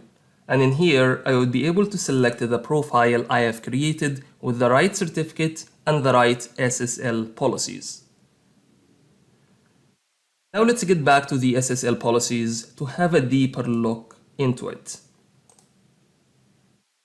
So looking at the SSL policies here, you have two options to choose from. Whether to select a predefined policies, which is the recommended in most cases, whether you create a custom one. And if you choose a predefined one, it's going to be more easier for you, and it lists to you here the minimum protocols and ciphers that are allowed in this SSL policy. And if you decided to choose the custom option, then you will have to specify the minimum TLS version to go for, whether it's 1, 1.1, or 1.2, and then you are going to select each of the cipher protocols that you want to select for your SSL profile. That's all I have for you for the SSL profile and mutual authentication in the application gateway. And I think at that point we have covered everything I want to cover in the SSL section regarding the application gateway. Maybe the only thing that I need to mention here is how do you manage the certificates for your application gateway and backend servers and the clients. Maybe you should consider using an Azure Key Vault to have all of your certificates in one place. It's gonna make it easier for you to manage, easier for you to maintain and upgrade, and also it's going to be much less operational overhead on you, on your teams. Now I'm gonna go ahead and delete the application gateway, probably the whole resource group altogether. So let's go to Australia East resource group, and let's delete the resource group. Thanks for watching, and I will see you in the next video. Hi everyone. In this section, we are going to talk about the AKS integration with the application gateway. Of course, everyone knows AKS stands for Azure Kubernetes Services. And we are going to talk about the Greenfield implementation and the Brownfield implementation. So in the Greenfield implementation, we are going to deploy a brand new application gateway along with AKS cluster. And we are going to see how the Ingress controller is going to work. And for the Brownfield implementation, we are going to reconfigure an existing application gateway with a new AKS cluster. And we are going to see what will be the required changes we will do for the application gateway to be able to route the traffic to AKS cluster. Let's dive straight into it, and I'll see you in the next video. Hi everyone. In this video, we are going to talk about Ingress controller add-on for AKS. And we are going to do this by a Greenfield deployment. And what I mean by Greenfield, we are going to deploy a brand new AKS cluster as long as with a brand new application gateway cluster. And then we are going to see how both are going to talk to each other to route the traffic from the application gateway to AKS application that we are going to deploy. Let's get started by creating a resource group. And let's call it Australia East Resource Group. And let's put it in Australia East region. And let's go ahead and create it. Now let's open a Cloud Shell terminal.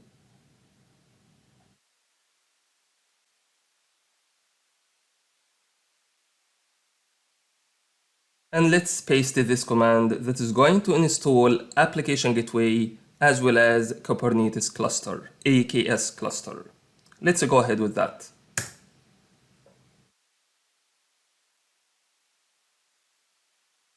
Alright, now let's run this command to get the cluster credentials.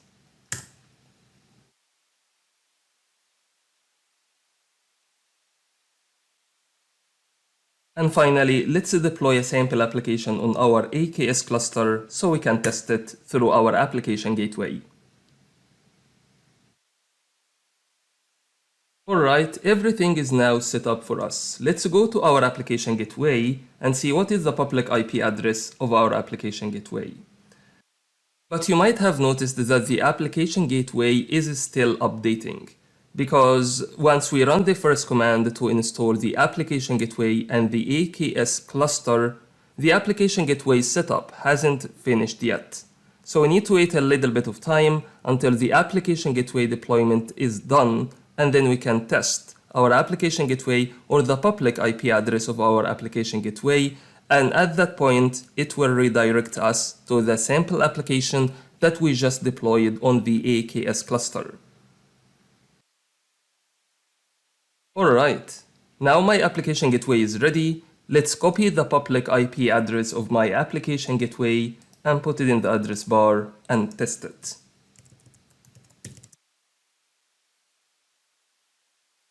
As you can see here, it opens the sample application that we have deployed in our AKS cluster. This is just to show you how we can use the application gateway to route traffic to another backend service or backend target, and in this case it was AKS. And if you go back to the application gateway, you will be able to see that the commands that we ran at the first place have already created the backend targets, HTTP settings, and the listeners and routing rules that will allow the application gateway to direct the traffic to the backend target AKS. And this is why we call it a Greenfield deployment. Everything is going to be deployed brand new deployment, whether it's AKS cluster or the application gateway.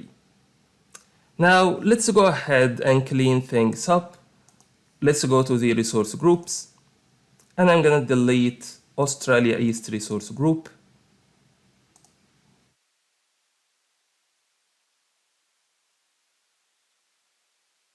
And also there is another resource group has been created for the cluster.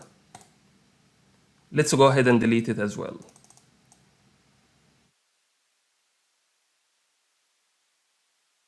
That's all I have for you for this video, and in the next video we are going to see how we are going to use AKS cluster with an existing application gateway, and that's what we call it, a brownfield deployment. Thanks for watching, and we'll see you in the next video. Hi everyone, in this video we are going to see the Ingress controller for AKS through a brownfield deployment. Like we are going to have an application gateway already created for us, and then we are going to create an AKS cluster. Then we are going to see how we can let both of them talk to each other. We are going to have to create a VNet peering between the two VNets that application gateway and the AKS cluster is hosted, and also to do some other configurations in the AKS cluster. So let's get started by creating a resource group.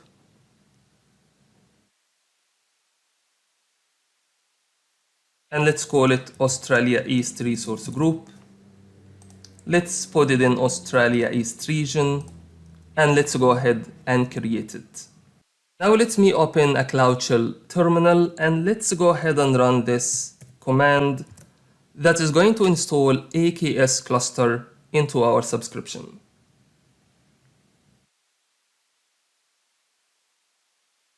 However, if you notice here, this time we are not going to have an application gateway compared to the last command we ran in the previous video. Let's go ahead with that.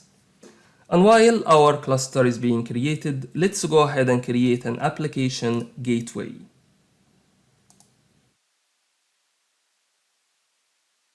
Let's put it in Australia East Resource Group, and let's call it My Application Gateway. Put it in Australia East region, no auto-scaling, and let's put it in the VNet we have created before and in the application gateway subnet. Now let's go to the front end. Let's create a new public IP address. Let's call it IP application gateway, and then let's go to the backend pool. And let's go ahead and add one, let's call it my backend pool, and no target so far. Now let's go to the configuration tab, and let's go ahead and add a routing rule. Let's call it routing rule, and let's put a listener, and let's select the public IP address of our application gateway. And for the backend targets, let's select my backend pool, and let's go ahead and create HTTP settings, my HTTP settings. And let's go ahead and add the routing rule. Now let's go ahead and create our application gateway.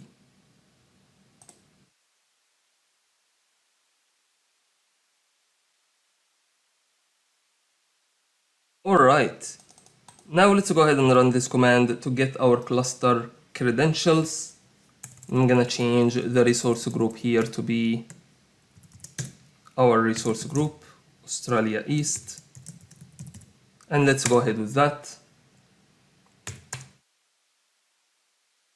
Alright, now let's run our last command to install a sample application on our cluster.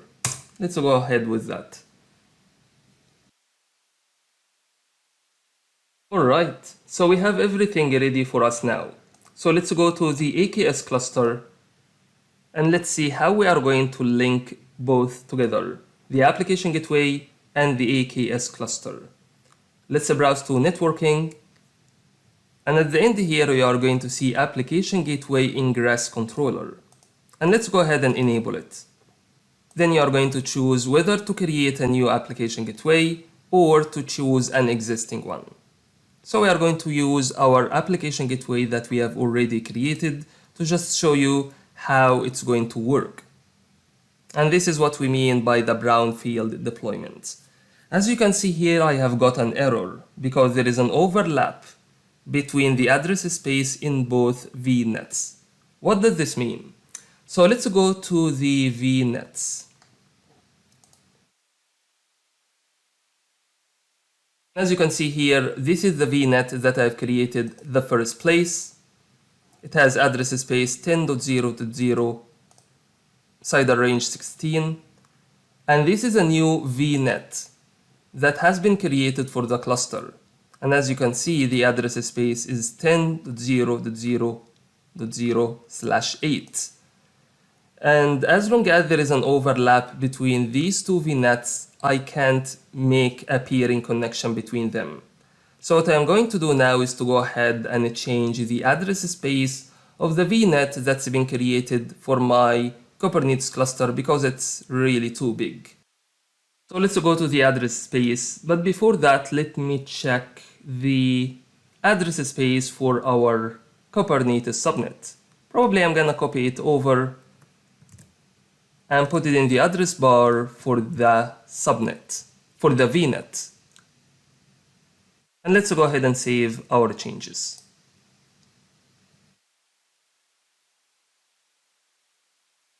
Now let's get back to my cluster and go into the networking, select again application gateway ingress controller and select our application gateway. You will see that there is no errors anymore. Let's go ahead and save our changes.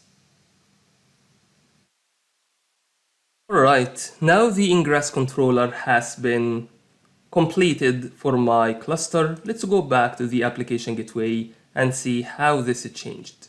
As you can see here, we can read that one of the backend targets are not reachable or not healthy, receiving 502 error. We are going to come back to this in a bit. But going to the backend pools, you will be able to see here another backend pool has been created with a new target, which links our application gateway to the AKS cluster that we have created. So this has been done when we enabled the ingress controller for the application gateway in our AKS cluster. Now let's get back to the error that we have just seen. 502 error, one of our backend pools are not healthy. Why is that? Remember when I said at the beginning that we will need to have a VNet peering between both VNets. Given that we have our AKS cluster in one VNet and our application gateway in another VNet, they can't see each other.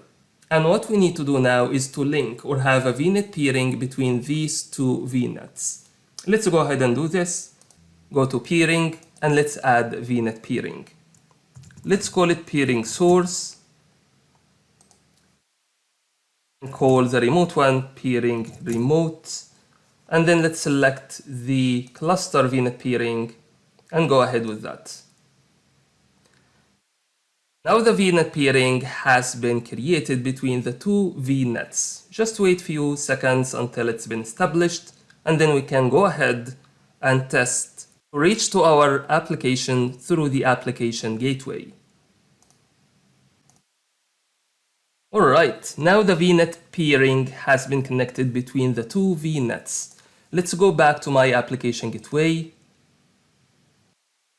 And we still see this warning. Anyway, I'm gonna copy the public IP address of my application gateway and go ahead with that. As you can see, we have been able to open the web app or ASP.NET app from our application gateway in a brownfield deployment. Although each of the application gateway and the AKS cluster has been deployed to a different VNet. We have been able to connect both of them by using VNet peering. That's all I have for you in this video. Now I'm going to go ahead and clean things up. Let's go to resource group. And let's delete our resource groups.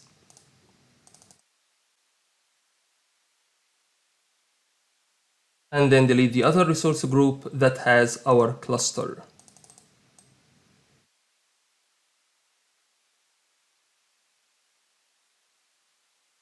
Thanks for watching, and I will see you in the next video. Hi everyone. In this video we are going to see how can we create a web application firewall for our application gateway. So in the previous videos, if you remember, we have always created a standard tier for our application gateway.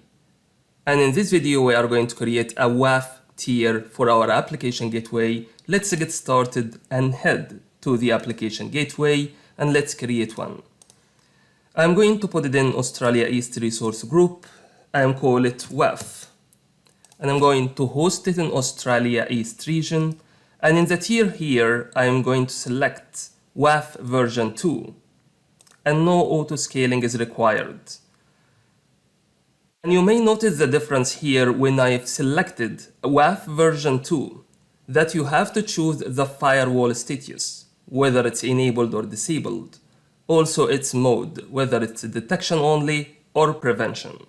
So I'm gonna leave it to the default values with enabling the firewall with detection mode. Also when I selected WAF version 2, I will be able to choose which availability zones to host or deploy my application gateway or my WAF. HTTP2 is going to be disabled, and I'm going to put it in Australia East VNet we have created before, and in the subnet we have created for the application gateway. And let's move to the next step. And I'm going to create a public IP address, and I'm going to call it IP WAF. Let's go to the backend, and I'm going to create a backend pool with no targets. And then for the routing rules, I'm going to create a routing rule to send the traffic from the public IP address of my application gateway to the backend pool I have created. And let's go ahead and create HTTP settings as well. And let's add our routing rule. Now let's go ahead and create our application gateway. Alright, the application gateway now has been created, so let's go to the application gateways and browse to WAF. And as you can see here, a new menu item for web application firewall. And there are different configurations you can change and save your changes accordingly.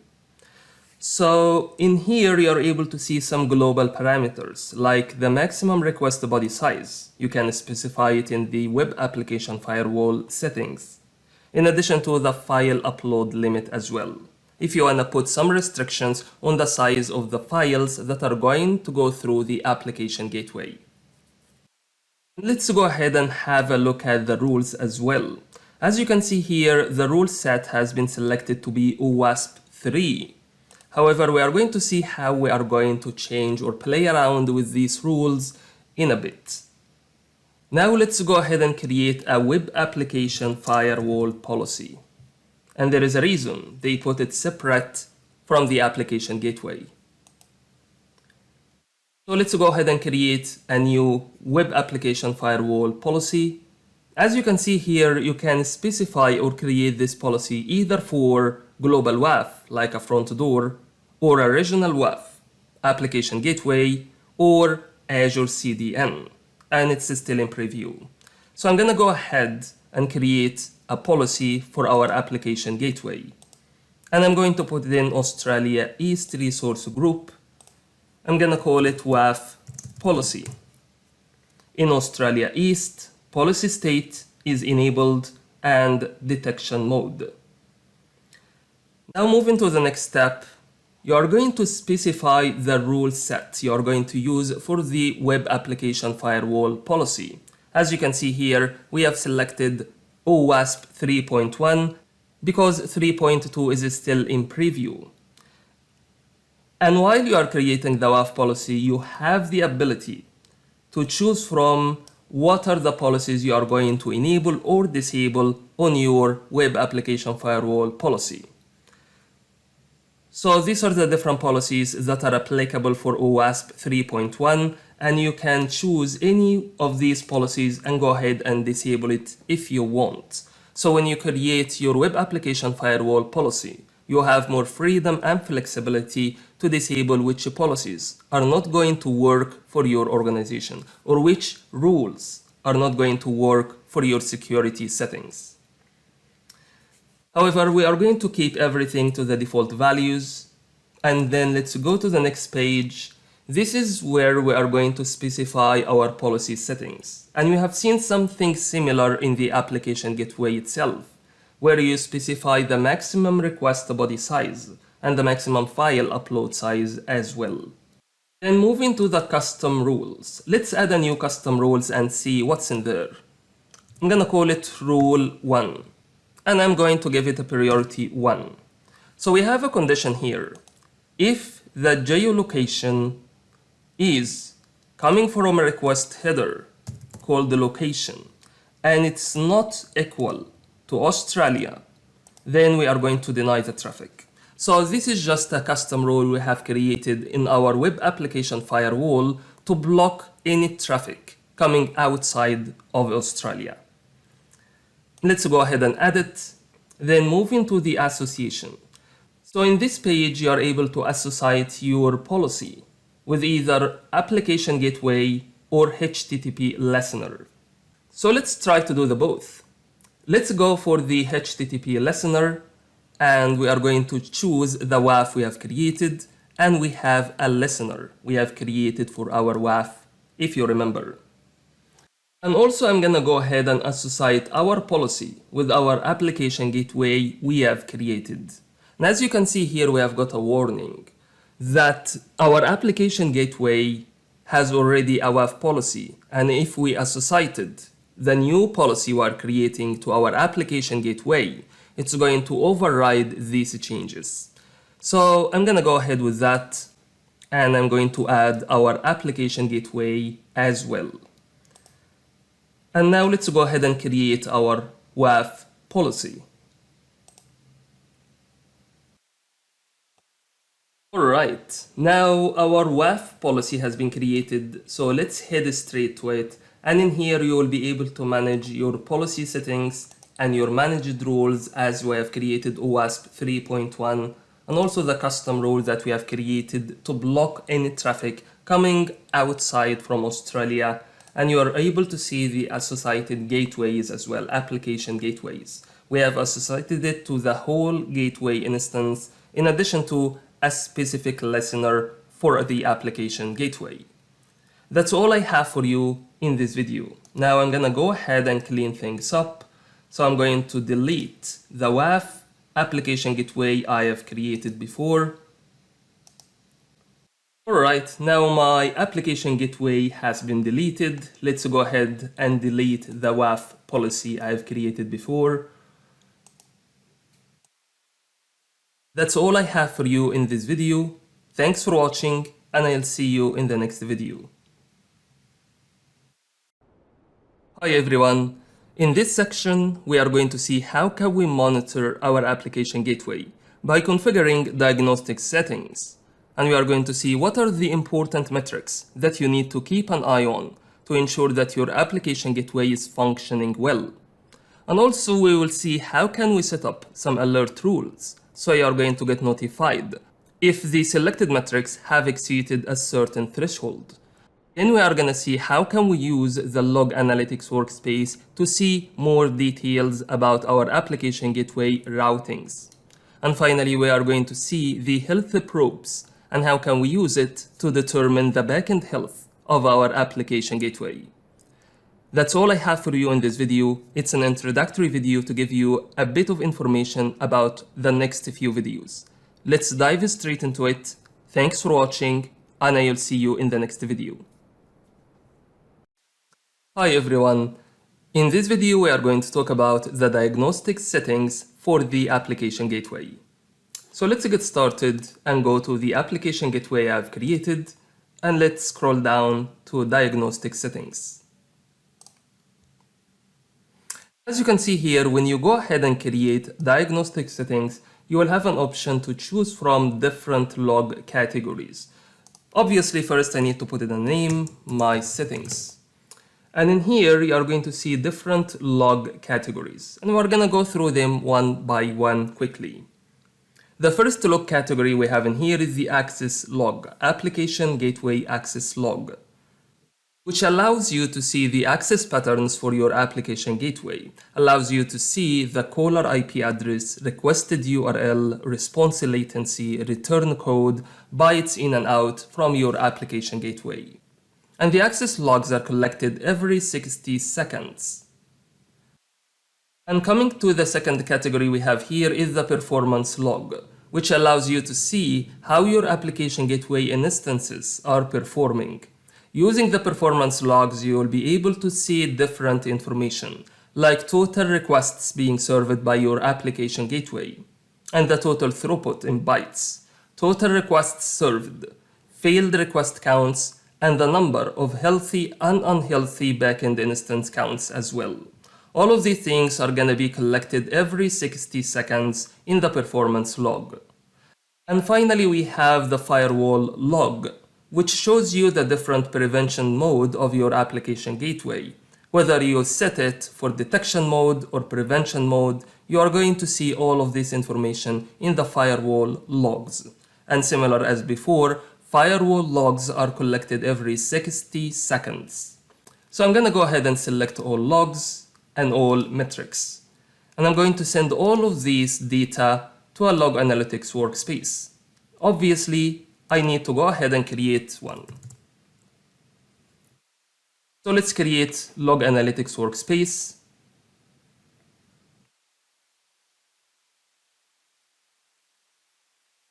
And I'm going to put it in Australia East resource group.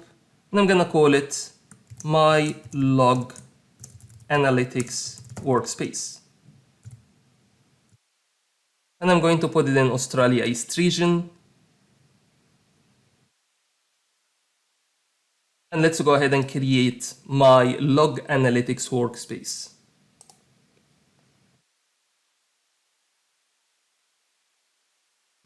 Alright, now my log analytics workspace is ready. Let's go back to the application gateway and let's refresh this page. So I'm gonna create or add a new diagnostic settings. I'm gonna call it my settings, selecting all logs, all metrics, and send them to the log analytics workspace I've just created. And I'm gonna go ahead and save my changes.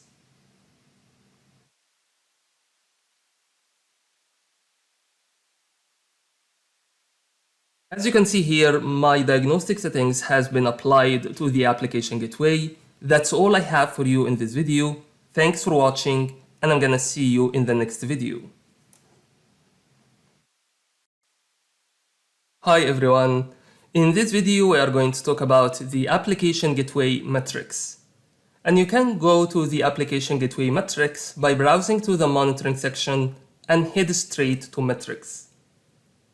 Then you will be able to see the different metrics that are available for you in the application gateway. And even better, you can apply even some filtering on the selected metrics. However, there is another way to view application gateway metrics, which I really prefer and like. So I'm gonna go to Insights instead. And then I'm gonna click on View Detailed Metrics, which is going to view the same application gateway metrics we have seen before. However, it puts it in a different graphical representation and puts them under different categories, which is going to make more sense to you. Before we dive deep into it, let's talk a little bit more about the key metrics for your application gateway, starting with the unhealthy host count. And this is the count of the backend instances that are unhealthy based on the health probe that you have defined for your application gateway. And we are going to talk about the health probe in a little bit.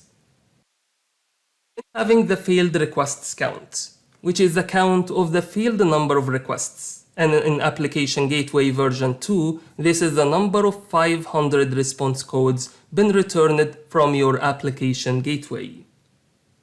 Then you have the current capacity units, which is an interesting one we are going to see in more details in here in the performance section. But briefly, it combines 3 different metrics or dimensions: current compute units, and throughput, and current connections. Now let's dive deep into the performance category to see what are the different metrics that are available for us to use in the performance category. First metrics we have in here is the capacity units. And as you can see per description here, it's been determined by 3 dimensions: compute unit, current connections, and throughput. And just below it, you will be able to see more detailed information about these 3 metrics. Like in here, you will be able to see more information about the compute unit. And the compute unit simply is the processing power required from the application gateway to do certain actions, like URL rewriting or header rewriting, or SSL connection encryption, decryption, or maybe applying a WAF rule on the application gateway. All of these things comes under compute unit. Then we have the current connections, which is measured by the number of concurrent connections between the client and the application gateway. Then we have the throughput, which is the average byte per second processed by the application gateway. These 3 metrics contribute to the overall results you are going to see in the capacity units for the application gateway. And at the bottom here, you are going to be able to see the number of bytes sent from the application gateway and the numbers of bytes received from the application gateway. Those are the key metrics that are going to help you to determine how your application gateway is performing. Now moving on to the second category of metrics, which is the latency metrics. And this is very, very important to understand what are the key differences between some of these metrics. So in the first graph here, we have a combination of the application gateway total time versus the backend last byte response time. Let's first understand what is the difference between both. And to help you understand this better, I'm gonna refer you to this graph here. So this is the application gateway total time, which is the interval between when the application gateway received the request from the client till the application gateway sends the last response to the client. It's like an end-to-end journey from receiving a request to responding with a response. However, for the backend, the last byte response time, this is the interval between when the application gateway received the request from the client till the application gateway received the last response from the backend target. So we have a gap in here to understand how much time been required from the application gateway to be able to send all response to the client. So this is the key benefit from having this graph here and having both of these metrics in one graph. So for example, as we can see in here, the application gateway total time is pretty stable, which is the blue dotted line. However, the backend last byte response time had a spike, which means the backend required some time until it finishes sending all of the responses to the application gateway, which is okay sometimes if we didn't have enough cache for the backend targets. However, if this graph 2 lines has been reverted, like if we had a spike in the application gateway total time and the backend last byte response time was stable, that would suggest that we have a bottleneck in the application gateway or in the networking part between the client and the application gateway.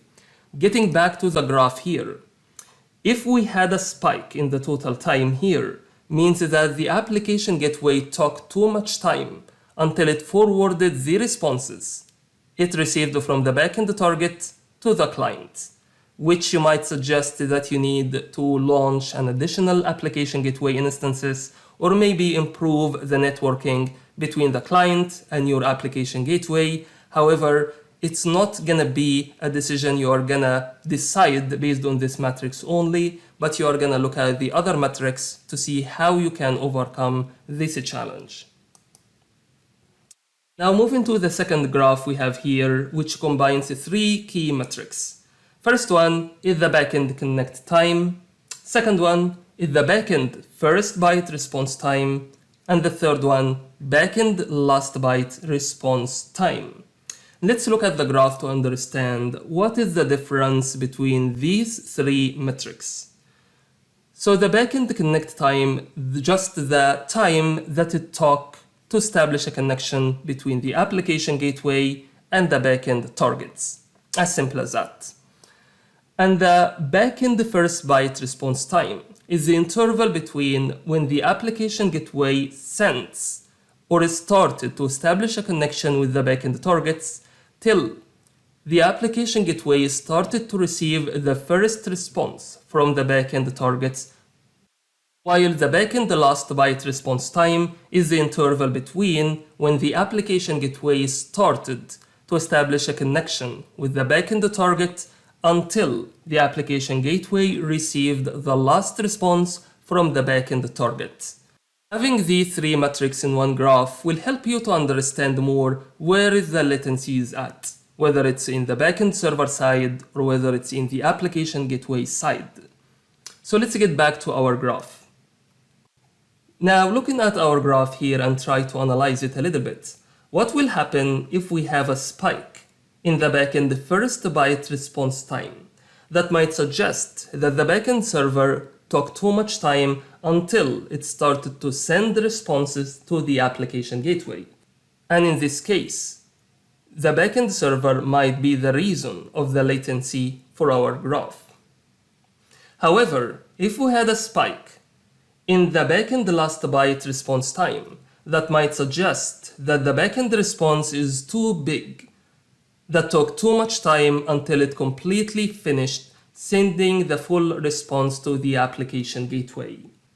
Again, these are the different scenarios that are going to help you to understand where the latency is at, whether it is in the application gateway or whether it is in the backend server. So these are the different things you need to be aware of in the latency metrics. Now moving to the traffic metrics, which is going to show you the total number of requests coming through to your application gateway and the number of failed requests. And as you can see here, the number of failed requests are exactly the number of 500 response codes received by application's gateway.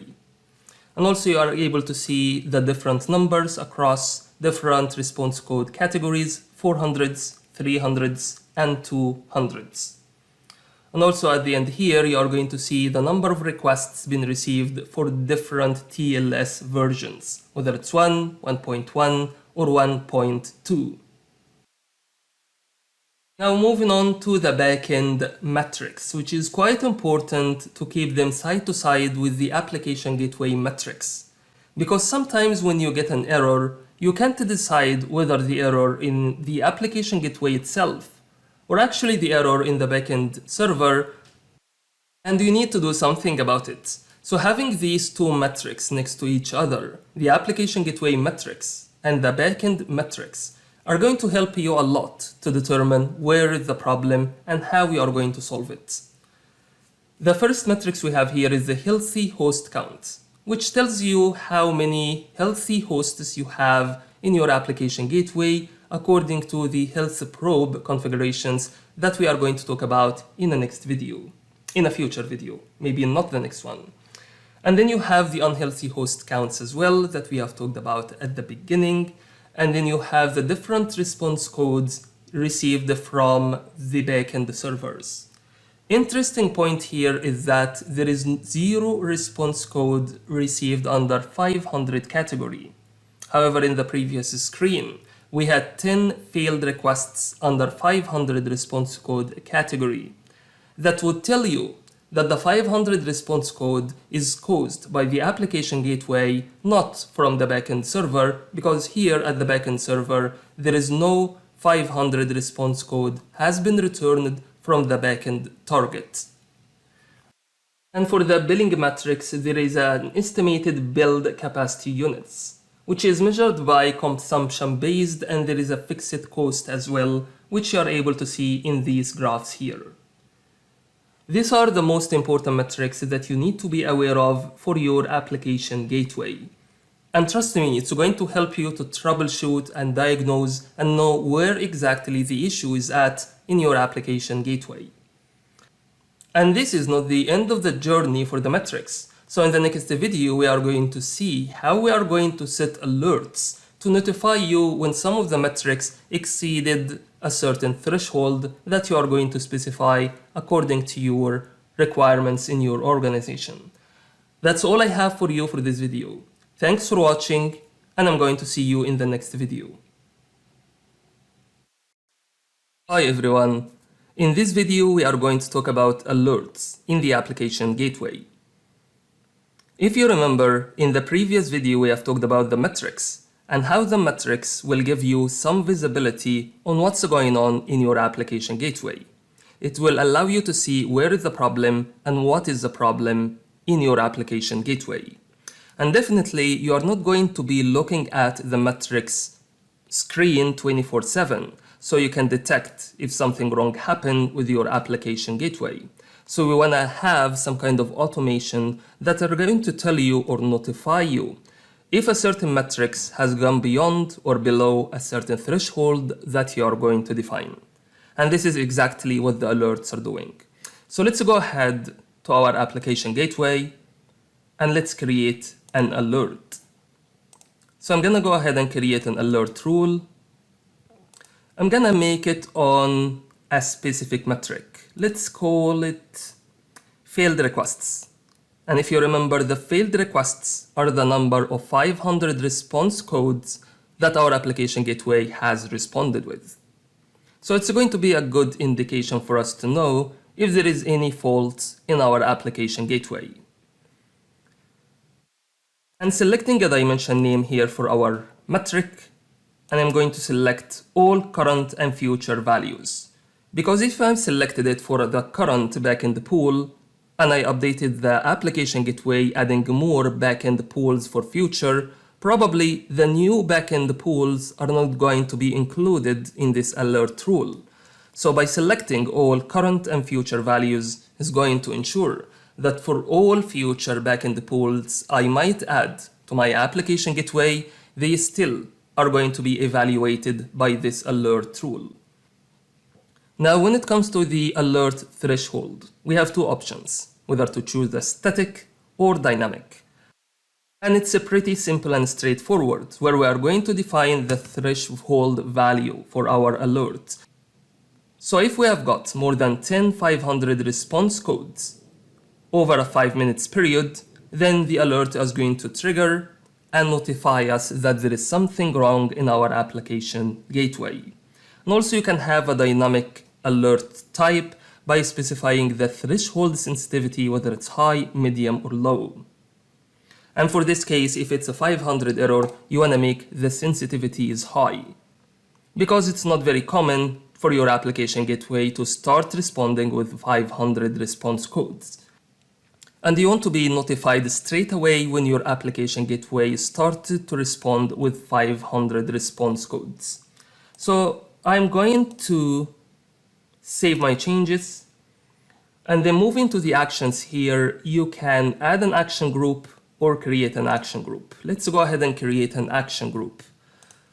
Let's call it action group. And the notification type here, you are going to specify whether you are going to notify a group of people based on these options, whether you can notify them by email or SMS or push notification or voice. However, I'm going to leave it empty for now, but you can put the email addresses for the people that needs to be notified when this alert is triggered. Then coming to the actions here, you can specify what is the action type you want to do when this alert is triggered. Maybe you can specify an Azure Functions app that is going to do some remediation actions that are going to bring everything back to normal. Or you can select any of these services to do any of the remediation action when the alert is triggered. Let's go ahead and create the action group. We have a missing action here. Okay, let's delete it because I am not going to specify a functions app. Now getting back to our alert rule, and let's go ahead and create it. Again, we are missing one step here in the details, the name of our rule. I'm gonna call it my alert rule, and then let's go ahead and create it. And as you can see here, you are going to pay a little bit of money when you create an alert, and so you need to be very careful on the frequency, how you are going to evaluate this alert rule, because it might add more money on your monthly bill. So let's go ahead and create the alert rule. And from here, you can go to manage alert rules, so you can go ahead and play around with the alert rules you have created for the application gateway, and also you will be able to view the action groups in a separate view in here. Now let's go ahead and clean things up. I'm going to delete the action group and getting back to the alert rule and delete our alert rule as well. That's all I have for you for this video. Thanks for watching, and I will see you in the next video. Hi everyone. In this video we are going to talk about the log analytics in the application gateway. So let's go to our application gateway.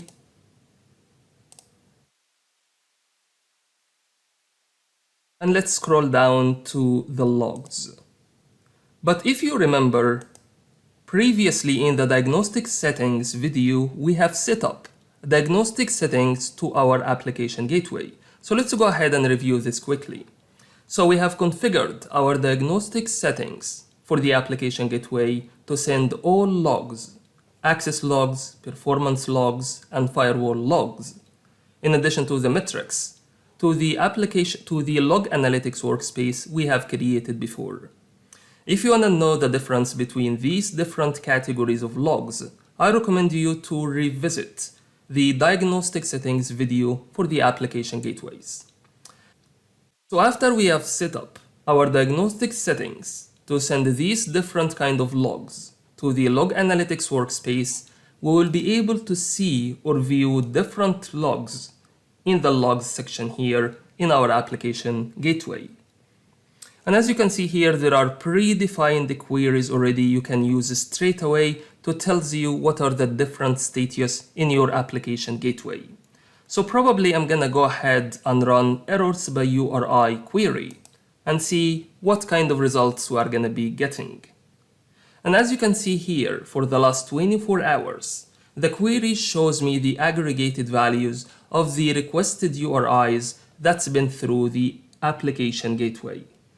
So I would suggest you to go through the different queries that you'll be able to see for your application gateway and be familiar with them. So you are going to use them if you want to troubleshoot or diagnose a certain situation. And if you remember, we have used the log analytics workspace to see how the URL rewriting took place in our application gateway. And it's one of the previous videos we have done, if you remember.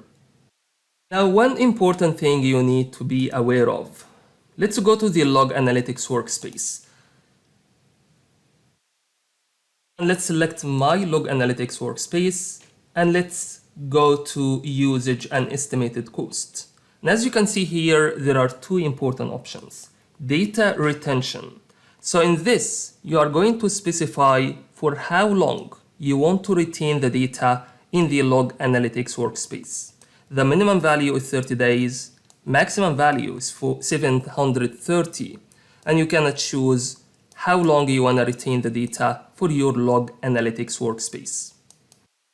And for the daily cap here, you are going to specify how much of the daily data are allowed to be ingested into your log analytics workspace. And as you can see here, there is a little bit of cost estimations based on the daily ingested volumes for your log analytics workspace. It's going to give you a clue of how much is going to cost you at the end of the month. Just to be careful, this is not the actual or estimated cost that I'm going to pay by the end of the month. This is based on 100 gigs per day commitment tier, not the actual estimated price that I'm going to pay based on my current usage. Just to be aware of that. That's all I have for you for the log analytics workspace and how you can use it to get more information for your application gateway. Thanks for watching, and I'll see you in the next video. Hi everyone. In this video, we are going to talk about the backend health and the health probes in the application gateway. So let's scroll down to the backend health and see what we are going to get. As you can see here, we have got a healthy backend target for our application gateway. So this is the backend VM we have linked to our application gateway over HTTP traffic on port 80, and the response was 200 response code, and the backend target is healthy. So when we create our application gateway and link it to a backend target, the application gateway automatically is going to configure a default health probe. I'm going to use it to test the health of the backend targets that are linked to the application gateway. And the application gateway is going to use the HTTP settings we have configured to connect to the backend target or a backend server to test whether the backend server is healthy or not. And the default health probe is going to be triggered every 30 seconds to ensure that our backend server is healthy. So who is going to use this information? We are going to use this information from the Azure portal to know the health of the backend servers. Also, the application gateway is going to use this information to know the health status of the backend servers. So if the application gateway determined an unhealthy backend server, what the application gateway is going to do is to stop sending traffic to the unhealthy server until it became healthy again. And the default health probe is going to be run every 30 seconds. So the application gateway continuously monitoring the health of your backend VM servers. So where are the default health probes are configured? Actually, you cannot see it, you can't edit it. They are just being used based on the HTTP settings you have configured to connect to your backend VM targets. And the default health probes are going to be used by the application gateway as long as you haven't configured or defined a custom health probe. So what is the custom health probe?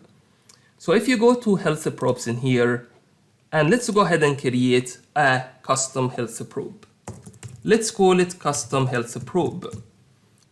And here we are going to define how the application gateway is going to do the health check with the backend server.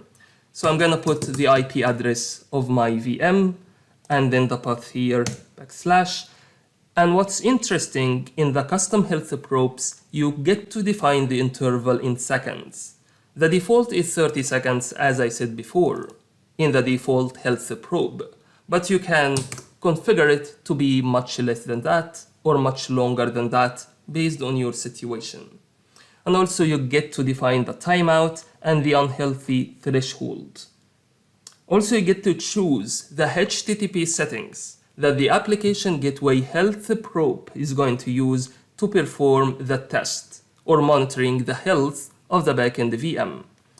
So let's go ahead and test our custom health probe before we start adding it. As you can see here, our backend pool, our backend VM is healthy. Let's go ahead and add the health probe. And let's go back to the backend health and see what will be the result we will be getting after we defined a custom health probe. And as you can see here, our backend VM is healthy. However, in this case, our application gateway used the custom health probe we have used, because we have created a custom health probe that stopped the application gateway from using the default health probe. So how many tests the backend VM will be receiving? As I said before, the default health probe will send a test signal to the backend VM every 30 seconds. So if we have one application gateway and one listener, and one VM at the backend, so the backend VM is going to get a test signal every 30 seconds. But what if we have two listeners on the application gateway side, both listeners pointing to the same VM? Then the VM is going to receive two test signals every 30 seconds, one for each listeners. Alright, now what if we have two application gateway instances, and each of them has two listeners pointing to the same VM? Then the target VM is going to receive 4 test signals every 30 seconds. 2 signals for each application gateway instance, and in each application gateway instance, there are 2 signals are going to be sent for each listener. This is just to help you understand how the application gateway continuously monitoring the health of the backend targets. Now I'm gonna go ahead and delete the custom health probe that I have created. And that's all I have for you in this video. Thanks for watching, and I'm going to see you in the next video. Hi everyone. In this section, we are going to talk about the advanced topics of the application gateway, like how can you configure your application gateway to be able to support high traffic coming through your application gateway. Then we are going to talk about some topics like cookie-affinity, connection draining, what is the pricing model of the application gateway, and the different tiers as well. Let's dive straight into it, and I'll see you in the next video. Hi everyone. In this video, we are going to talk about the high traffic support for the application gateway. So whether you are using your application gateway as a standard load balancer or as a WAF, in most cases, you are going to have a bunch of VMs or app services or backend targets to direct the traffic to them. And most probably, you are going to have some auto-scaling plans for those backend targets to make sure that you are going to be scaling up and down based on the traffic you are receiving. And the last thing you want to do is to create a bottleneck for your architecture by creating one application gateway instance to receive all traffic coming from the users. It's going to be too much load on one application gateway instance to direct the traffic to all backend targets. So you have done a really good job by creating a scaling plans for the backend targets. At the same time, I don't want you to forget about the scaling plans for the application gateway itself. And if you have seen the auto-scaling and zone redundancy videos, you might get the answer straight away. Like, we can create auto-scaling plans for the application gateway as well, which is absolutely true. So I'm going to head to the configuration here and change the capacity type to auto-scaling. So I have two options now to choose the maximum instance count and the minimum instance count.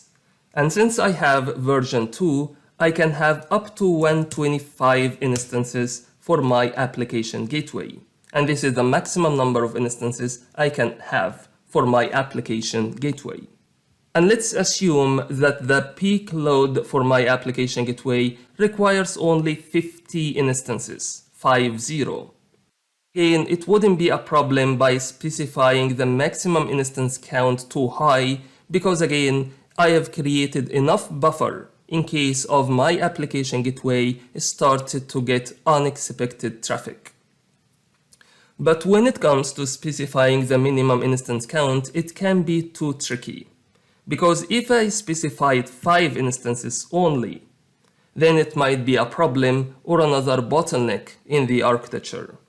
I haven't mentioned that. It takes a few minutes for the auto-scaling activities to take place, usually between 6-7 minutes for the new application gateway instances to be provisioned and to be able to process the traffic. And for those few minutes, you don't want to strain or put extra effort or extra pressure on the existing application gateway instances. So that's why it's very important when you specify the minimum instance count is to aim for a reasonable number. So we assumed already that our peak load requires 50 application gateway instances. And in this case, for the minimum instance count would be 25 a good number. Even better, to aim for 30 application gateway instances as a minimum instance count. This is going to ensure that you have an enough number of application gateway instances to handle the normal traffic and also to handle the increased traffic that you might get till the auto-scaling activities took place. Definitely, I am not going to save my changes. I don't want Azure to go ahead and create 30 application gateway instances for me. And you don't want to do this as well. So I'm going to discard my changes. Now I'm going to show you another way to determine the minimum instance count for the application gateway. So let's head straight to the metrics. I'm going to show you a metric you can look at. I'm going to go to compute units metric. And if you have this metric over 1 month, it will give you a good idea about what could be the minimum number of instances you should have for your auto-scaling plans. Be aware that this scale is divided by 10. And also note that one application gateway instance can handle a minimum of 10 compute units. Now, let's go back to the scaling. What if you don't want to do auto-scaling? Some companies have certain requirements that actually is not going to fit in the auto-scaling plans, or probably they just want to create a manual scaling for their environment, so they know exactly when it goes up and when it goes down. And in this case, there is no minimum or maximum instance count we can specify here, we just have one number we need to put. And getting back to the previous example, that our peak load requires 50 application gateway instances.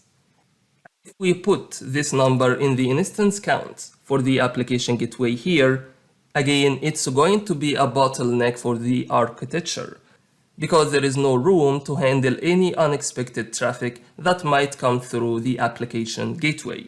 So, as a rule of thumb, if your peak workload is 50 instances, then you should aim to have 55 or 60 instances for your application gateway if you decided to go ahead with the manual scaling. However, my recommendation for you is to use auto-scaling as long as it will meet your requirements. You don't want to set up manual scaling unless you really want to. Now I'm going to discard my changes. A very important part to support high scaling in the application gateway to set up few alerts that keep an eye on a few metrics that are really key to support high traffic through the application gateway. And what I'm going to do now is to go ahead and create these sets of alerts that you should set up for your application gateway to keep an eye on its capacity, utilization, error rates, etc. So let's go ahead to alerts. I'm gonna go ahead and create an alert rule for compute unit metrics. And I'm going to specify the threshold value. Like above it, it's gonna notify me that something is wrong with the application gateway. So I'm gonna specify 7.5 because this scale is divided by 10. So 7.5 reflects to 75% of the compute utilization of the application gateway instances. So this is gonna be the first alert that I need to create. I'm going to call it compute alert. Second alert that I need to create is for capacity utilization, current capacity units. And same as before, I should aim for 75%. And again, for the details, I'm gonna put capacity alert as a name, and I'm gonna go ahead and create the alert rule. Also, you need to keep an eye on unhealthy instance counts. So let's select unhealthy host counts metrics because this gives us a good indication on the number of unhealthy backend targets we have in the application gateway. So I'm going to put a random threshold value here, let's say 10. However, you should aim to put an accurate number for your use case. And in the dimensions here, I'm going to select all backend pools I have in the application gateway, current and futures. Let's go ahead and add this alert, again, unhealthy alert. Also, you should create an alert to keep an eye on the response code status, whether you're receiving 400s, 500s through your application gateway. So it's going to be a really good alert to keep an eye on. So for the dimensions here, I'm going to select 400 and 500 categories. And if the number exceeds a certain threshold, like 20, for example, then this alert is going to be triggered. And in the details here, I'm going to put a name, response alert, for example. Also, you want to create an alert for the failed requests. As we've already known that failed request primarily reports the 500 response code for the application gateway. And I'm going to select the backend pool in here, current and future, and the threshold value. Also, one of the important or useful metrics or alerts you could set up is to keep an eye on the 400 response codes, because usually it tells you that someone might be trying to attack your application gateway. And we are going to see this in a bit. I'm going to call this failed alerts. And let's go ahead and create this alert. When your application gateway responds with 400 response code, that means whether the user is unauthenticated or unauthorized, or maybe someone trying to getting through your application gateway. If you started to get hundreds or maybe thousands of these 400 errors over 1 minute, it might be a good indicator that you are under attack, and you should set up this alert as well. Like having a response code response status here to be for 400 only. And if you received more than 500, for example, that might be a good indication that you are under attack. Again, let's put authentication alert. Let's create this alert as well. Then I'm gonna go ahead and create 2 more alerts to give us more indication about the performance and how our application gateway responds to the requests from the application gateway side and from the backend as well. So I'm going to choose another metric, last byte, backend last byte response time. And probably for this one, I'm going to choose the backend pool as the target, and I'm going to choose all current and future values. And for this one, let's keep it static. The threshold value, let's say whatever 1 millisecond or whatever you wanna put. And then let's go ahead and add this alert. Let's put a name first. And then here we are gonna call it backend last byte alert. And then let's go ahead and create this alert. And finally, the last alert I'm going to create is for the application gateway total time. This is again to help us understand if there is any latency issue in our application gateway or in the backend targets. And I'm gonna specify a value here to be 5, for example, and selecting a specific listener for the application gateway. I'm gonna select all current and future listeners. Let's go to the details and put it in a name. Let's call it total time alert. Let's go ahead and create this alert.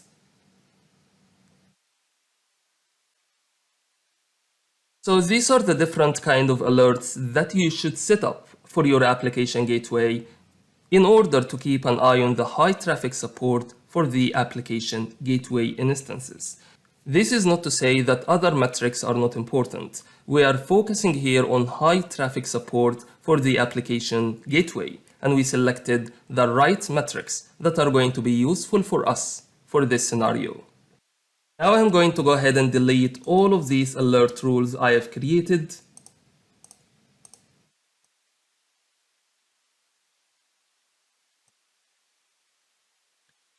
And that's all I have for you in this video. Thanks for watching, and I'll see you in the next video. Hi everyone. In this video, we are going to talk about the pricing of the application gateway. Before we get started, it's important to mention that the numbers you are going to see in this video are just used for illustration purposes only. They are not an actual numbers. And to get the exact numbers for your region, head to the pricing page or Azure calculator. When it comes to the application gateway pricing, the most important thing I want you to be aware of is that there are 2 parts of application gateway cost. There is a fixed cost you are going to pay even if you have 0 instances for the application gateway. As long as you have created application gateway on the Azure portal, you are going to pay this fixed cost. Also, there is a capacity unit cost, which we call sometimes variable cost. And these 2 adds up to be the total cost that you will have to pay at the end of the month for your application gateway usage. And I think you already know that a partial hour usage is going to be billed as a full hour. Like if you have used your application gateway for 10 minutes, you are going to get it charged as if you have used it for 1 hour. Now let's look at these fixed cost and variable cost pricing for different tiers. As you can see here, the cost per hour is different for different tiers. Standard is way cheaper than WAF tier for the application gateway. And similarly for the capacity unit for the standard and the WAF tier as well. Also, I want you to keep in mind something, that outbound data transfer, if you are going to send the data outside of the Azure region where the application gateway is hosted, there is additional charge you are going to pay for the outbound data transfers. Now let's have a look at this example here to help us understand how the pricing works. Let's assume that you have used your application gateway with manual scaling and you set it for 8 instances and you used it for a month. So based on that, for the fixed price, it's gonna be for the full month, it's gonna be $179. However, for the variable cost, so we have 8 instances. Each instance have 10 capacity units, and we are going to multiply it for the number of hours we have per month. And it's going to ending up with 467. Adding these two values, the fixed cost and the variable cost, it's going to be the total cost that you'll have to pay at the end of the month for your application gateway usage. And I'm going to put a link for this web page in the description box, as there are other examples you can go through to understand how the pricing, how the calculation works for the application gateway. And as we have mentioned before in the metrics, there are few metrics you can use to understand or to see or set some alerts for the application gateway, whether for the fixed capacity units or for the estimated capacity units. That's all I have for you in this video. Thanks for watching, and I will see you in the next video. Hi everyone. In this video we are going to talk about the Cookie-Affinity for the application gateway, and you can configure it in the HTTP settings for your application gateway. Simply, the Cookie-Affinity is a way to maintain user sessions. So when the user sends their first request to the application gateway, what's going to happen is that the application gateway is going to forward or route that request to a specific backend server. And then what we want to achieve here is when the user sends a subsequent requests to the application gateways, we want the application gateway to send those requests to the same server where the user had the session open before. This is what we call it session stickiness sometimes. And we are able to achieve this by having a hash value in the response with the session details. So when the user sends future requests to the application gateway will be able to determine what was the backend server that the user session is stored on it. However, if your backend servers cannot handle Cookie-Affinity, then you cannot use this feature, obviously. Also, for more complex scenarios or more high availability scenarios, some people would prefer to have the user sessions stored on an external cache like Redis or maybe on Cosmos DB to have the user sessions maintained outside of the backend servers completely. This is just to give you an idea what is the Cookie-Affinity is about and how you can set it up. Let's look at the HTTP settings in here. You can enable Cookie-Affinity from the HTTP settings in the application gateway. That's all I have for you for this video. Thanks for watching, and I'll see you in the next video. Hi everyone. In this video, we are going to talk about connection draining, which is a really useful feature for the application gateway. So connection draining simply is going to remove the backend pool target from receiving future requests. And this happens when the backend target is going through some planned service updates. Definitely, the application gateway is not going to terminate the existing connections with a particular backend target. However, what's going to happen is that the application gateway is going to maintain the existing connections. However, it's not going to open any new connection requests with the backend targets. And there is one exception in here. If we have the cookie-based affinities enabled, then the application gateway will continue to forward the traffic to the deregistered instances. Also, I want you to be aware that the connection draining also applies to the backend instances that are explicitly removed from the backend pool. So I believe the Cookie-Affinity and connection draining are really useful features for the application gateway, and you should use them for your use case. That's all I have for you in this video. Thanks for watching, and I'll see you in the next video.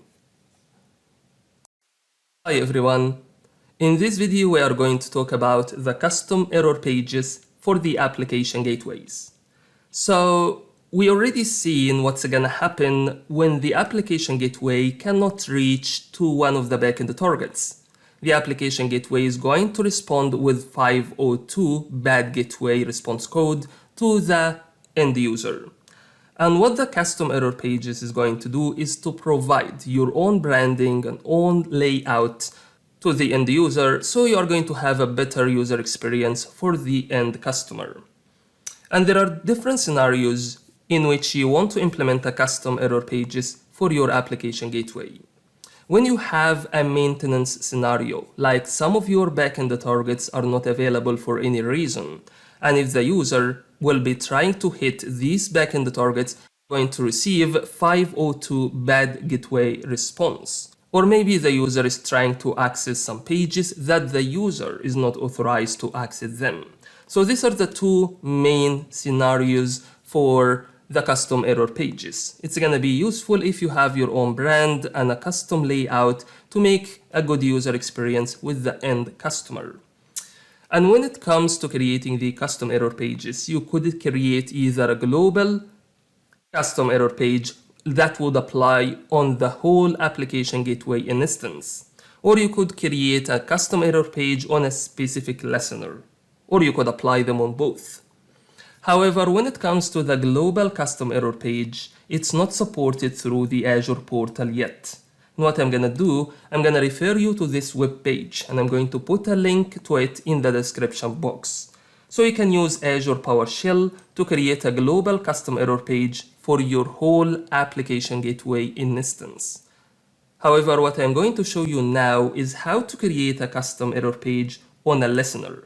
So I'm gonna go to listeners, and then in the listeners here, you're able to see error page URL. And if I'm going to click on yes, in this case, you'll need to specify two different URLs. It's going to be HTML or HTML file extensions for the bad gateway response code 502 and for forbidden 403 response code. And then you will be able to apply the custom error page on the listener. That's all I have for you for this video. Thanks for watching, and I'm going to see you in the next video.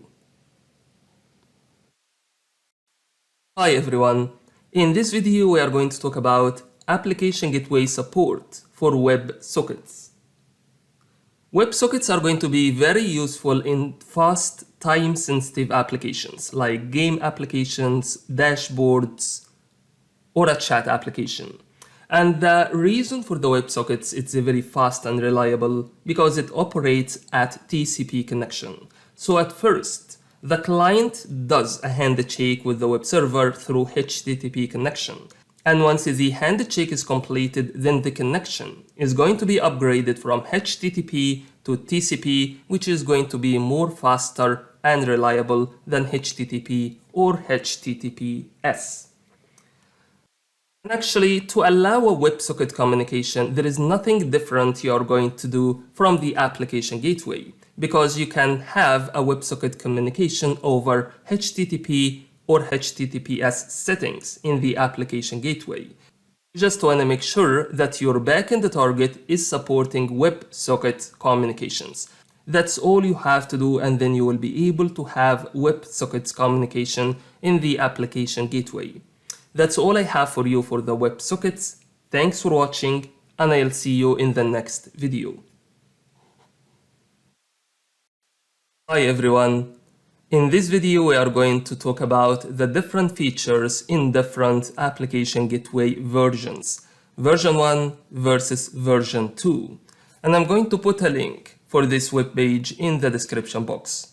As you can see in this table here, auto-scaling, zone redundancy, static IP address are not supported in version 1, similar to Ingress controller for AKS, key vault integration, and HTTP rewriting. And these are important things that you need to be aware of upfront before you make your decision and going ahead with purchasing or allocating application gateway version 1 or version 2.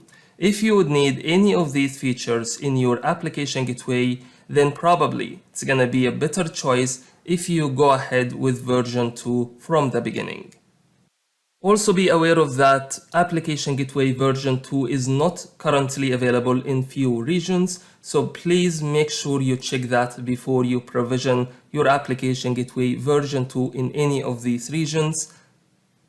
And if you currently have application gateway version 1 and you want to migrate it to version 2, however, you can follow this walkthrough here so you can upgrade or migrate your application gateway from version 1 to version 2. That's all I have for you for the different tiers of the application gateway and what are the different features between version 1 and version 2. Thanks for watching, and I will see you in the next video. Hi everyone. In this section, we are going to talk about the application gateway configuration, and most importantly, the infrastructure configuration, like the VNet and the subnet configurations that you need to be aware of and plan ahead before you create your application gateway. Then we are going to jump into the other configurations on the application gateway itself, like the IP addresses, different listeners, routing rules, HTTP settings, ending up to the backend pools. Let's dive straight into it, and I'll see you in the next video. Hi everyone. In this video, we are going to talk about the infrastructure requirements for the application gateway. As any Azure service, application gateway needs to be deployed in an Azure VNet and in Azure subnet. There is no difference in here.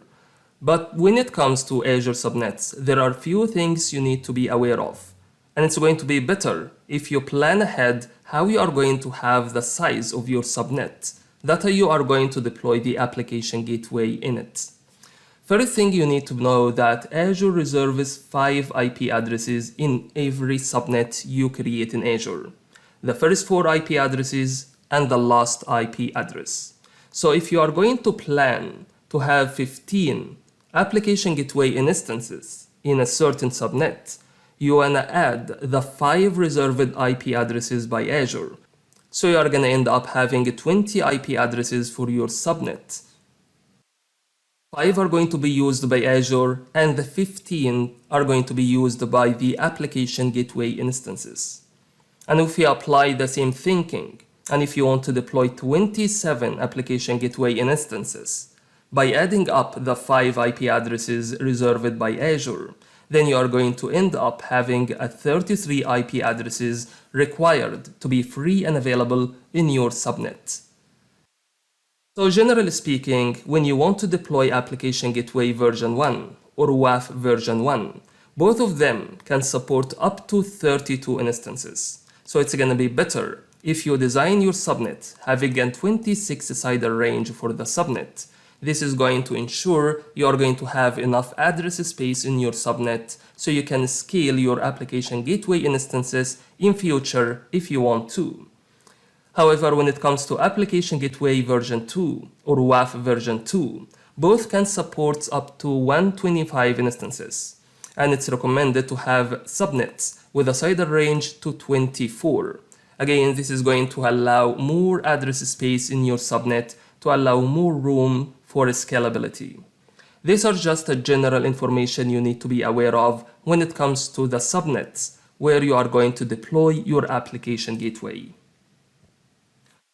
And there is a bit of a subnet dedications required as well, like you cannot deploy any other Azure service in the same subnet where you deployed your application gateway.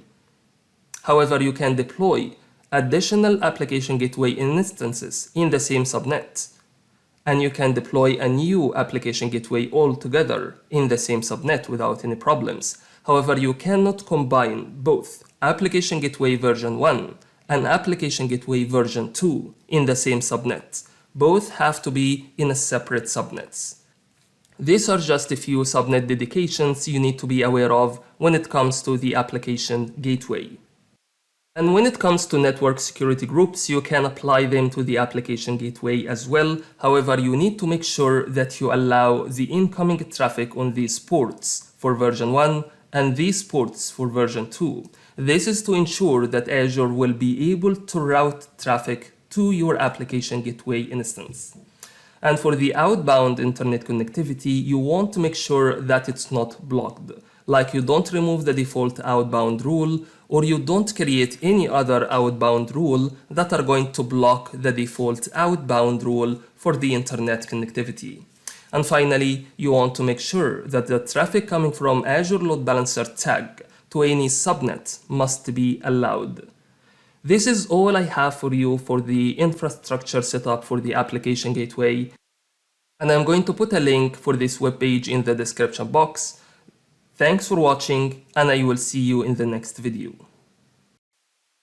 Hi everyone. In this video, we are going to talk about the front-end IP addresses in the application gateway. As you already know, there are two types of IP addresses available in the application gateway. Whether you can have a public IP address or a private IP address, or you can have both.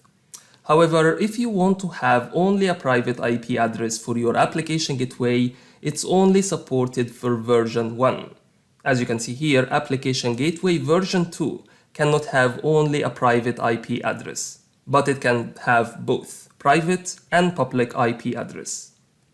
So you want to use the public IP address when you design your application gateway to accept traffic coming from the public internet.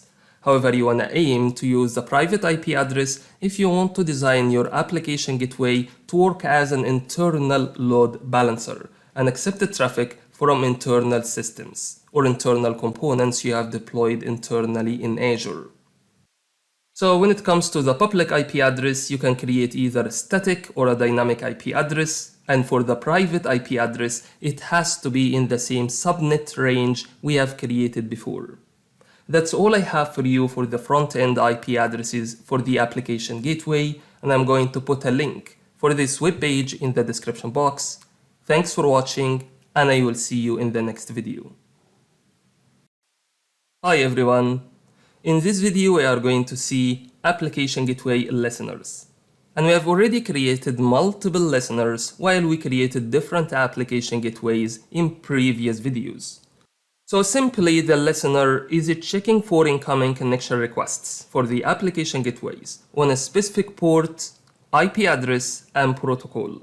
The IP address could be a public or private IP address for the application gateway, and the protocol could be HTTP or HTTPS. Also, HTTP2 is supported on the application gateway, however, it is disabled by default. And when it comes to the listener types, there are two main types, the basic type and multi-site listener. For the basic listener, this is when you want all of the traffic are going to be directed to the public or private IP address of your application gateway. And then according to the routing rules, you are going to route them to the right backend pool. And for the multi-site listener, this is when we created a multi-site like Contoso.com and Fabricam.com. Both are hosted on the application gateway. And using the routing rules, we had been able to route the traffic to the correct backend pool. Order of processing is very important. For version 2, multi-site listeners are always processed before the basic listeners. However, this is not the case for version 1, where the listeners are gonna be processed in order. And for the supported protocols you can use for your listeners, you can use HTTP or HTTPS. And we are going to see different scenarios for SSL termination and end-to-end SSL encryption for your application gateway. And as I said before, HTTP2 is supported WebSockets and custom error pages. And we are going to dive deeper into these three features in a future video. That's all I have for you in this video. Thanks for watching, and I will see you in the next video. Hi everyone. In this video, we are going to talk about application gateway routing rules. And we have already seen it before in previous videos. So we are creating the routing rules to route the traffic from a specific listener to a specific backend pool, as we have seen before. And we have two types of routing rules. Whether we create a basic rule to forward all traffic on a specific listener to a specified backend pool, or we can create a path-based routing based on the URL that the user is going to send to the application gateway. Then the routing rule is going to route the traffic to the right backend pool. And for the order of processing for the routing rules, they are going to be processed in order. And in case there was a request that matched two or more paths, then the first one is going to be processed. And also for the redirection settings, you can redirect the traffic and redirect it to a specific listener, or maybe internal website or external website. And also you have an option to rewrite the HTTP headers and the URLs. And all of these are going to be covered in more details in separate videos. That's all I have for you for the routing rules. Thanks for watching, and I'm going to see you in the next video. Hi everyone. In this video we are going to talk about the HTTP settings for the application gateway, and we have already seen it before in previous videos. In briefly, the HTTP settings is the settings that are going to connect the application gateway with the backend targets. Sometimes you want to have an unencrypted communication between the application gateway and the backend targets.